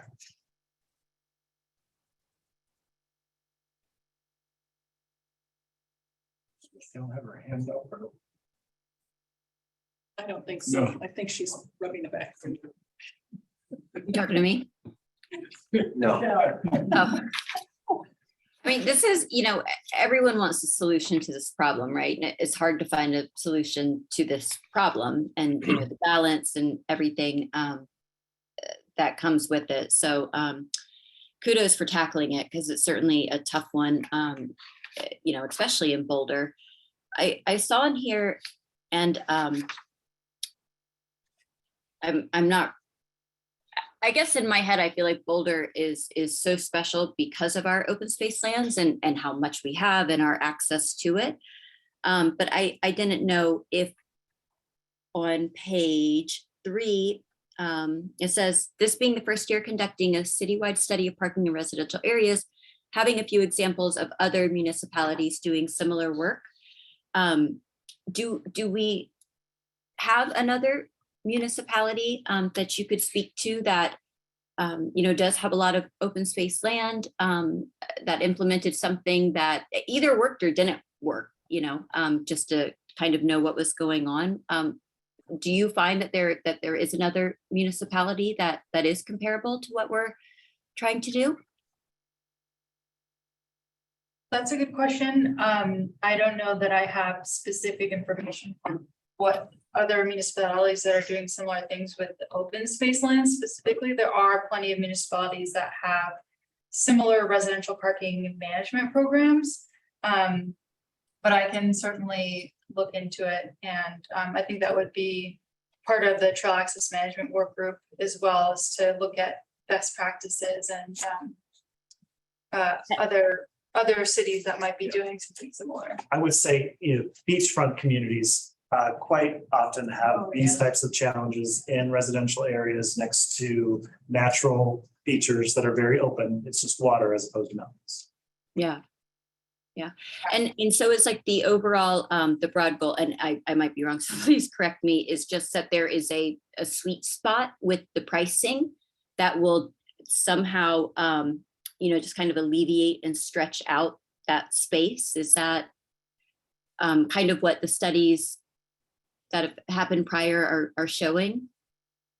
I don't know if, so there's 2 different programs that are happening, and performance-based pricing, that's certainly the case, with the pricing being the sweet spot of trying to get the occupancy levels on each block to be within a certain optimal range. With residential access management program, that's not so much about pricing, it's more about making sure that parking occupancy levels aren't so high that residents are having a hard time accessing their homes because they can't park on their block anymore, and not so low that we don't need to manage parking at all.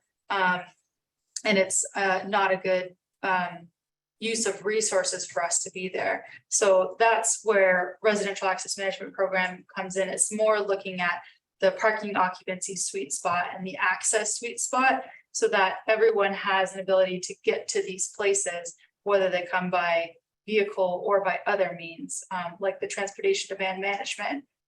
So that could be bike, by pedestrian, by bus. There's a number of different other access options available. But it's keeping access to those places so that people aren't circling around looking for a place to park and not able to actually get there.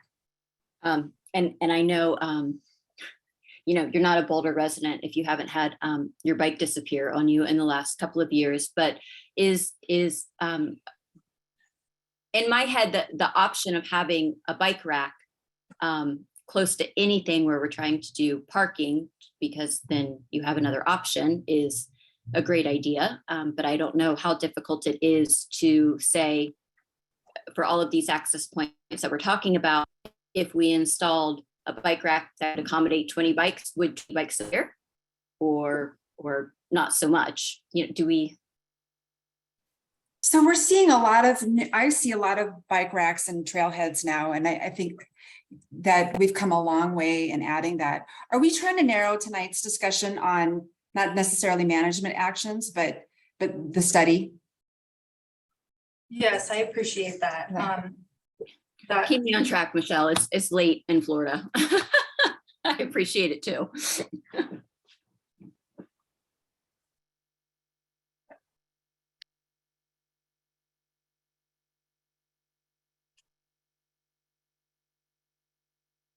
Any other questions? All right. Sam, Chris, thanks for paying us a visit. And Yes, we'll keep you posted. Thanks for the input. great, thank you. All right, we're gonna wrap it up. I just got one quick verbal announcement. It's just to kind of keep you up to date with our travel relations programming. Since we last met, we had another conversation with tribal representatives about our memorandum of understanding work. We had 2 in September. Both were geared towards meeting with representatives that were unable to join us for our March consultation and bringing them up to speed on what happened in March, gathering some more input that they might have had, and really gearing ourselves towards how does acceptance of this MOU work on their end and gaining support from their tribal leaders and the folks that ultimately make decisions. So we've kind of had that 2 discussions this September.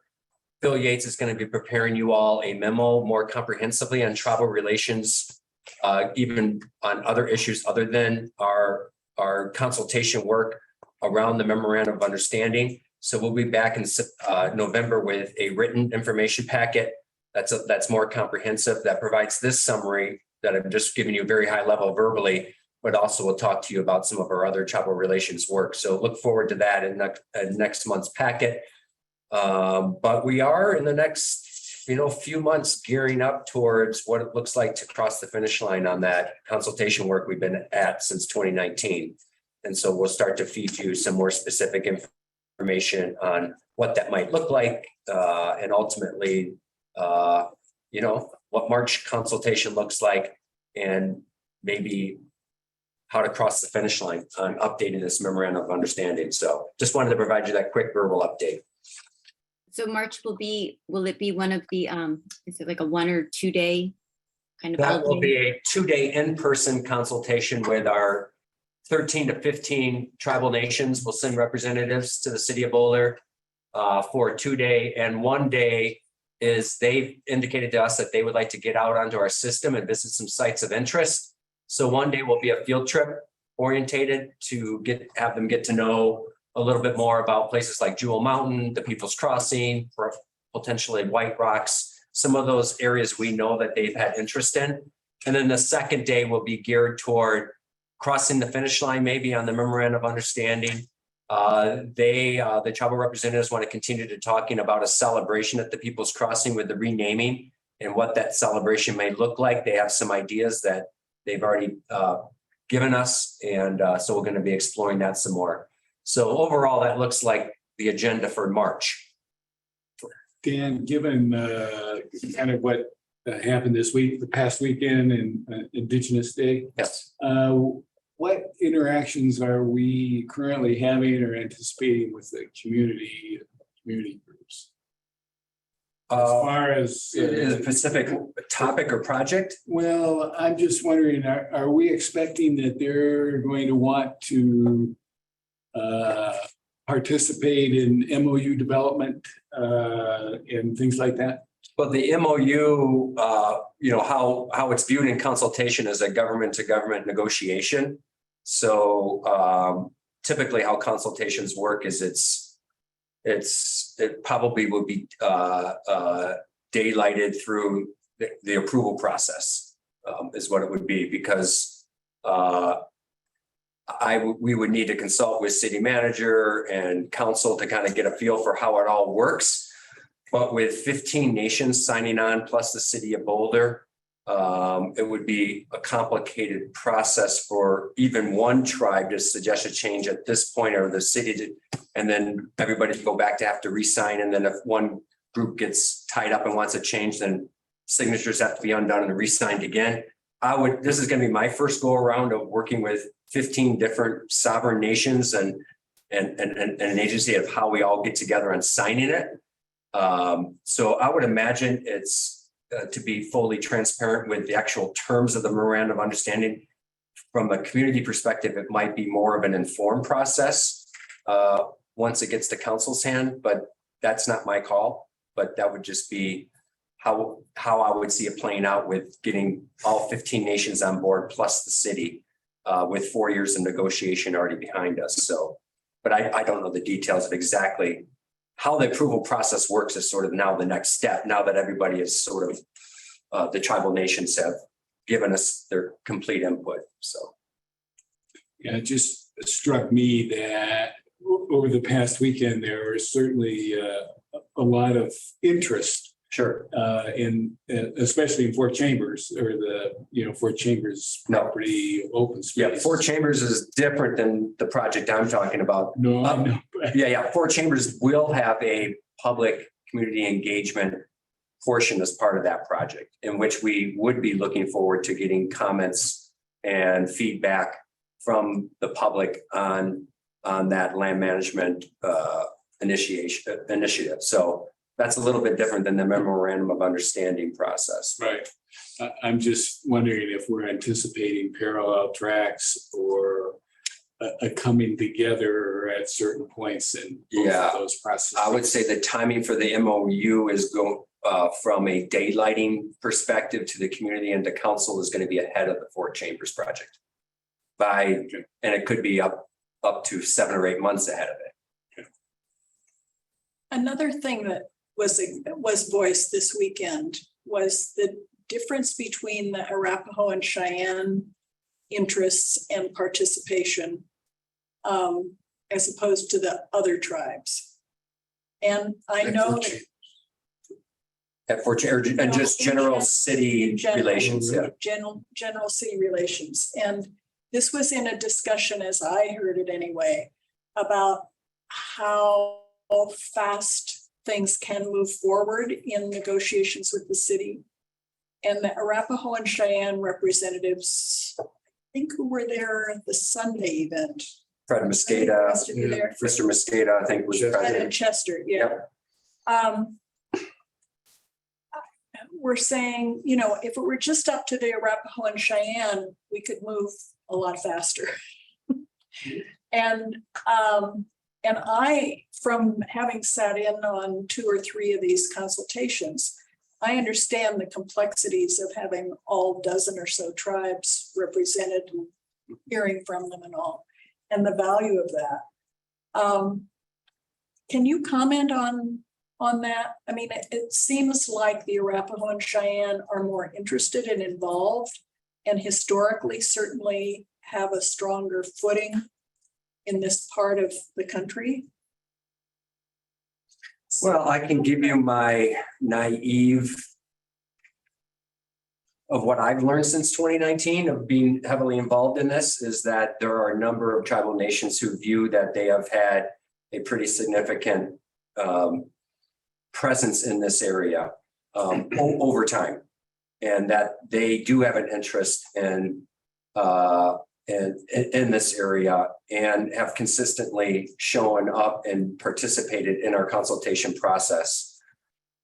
When it comes to other specific projects like Fort Chambers, in that case, we're only dealing with 3 tribal nations out of the 15 we would hear from. And that, Okay, so that's an intentional decision for Fort Chambers. yes, we are dealing with the tribes that were directly impacted from the massacre, which brings it down to 3 tribes. And those are the 3 tribes we're collaborating with on the Fort Chambers property. When it comes to general connection to the Boulder area, there are a number of tribes who deeply feel they have a historic connection to this area. And what we've been learning is that we need to hear those voices as well. That's helpful. Thank you. Yeah, Are thanks. there any for other stating that. questions? Caroline, did you have another question or? No, I just said thank you for the update on that. Any other comments? That's it from staff. Great, thank you. Any other comments from the board? Okay. With that, I lost my gavel. Alrighty. Would you hit it? We're adjourned. Good night, everyone.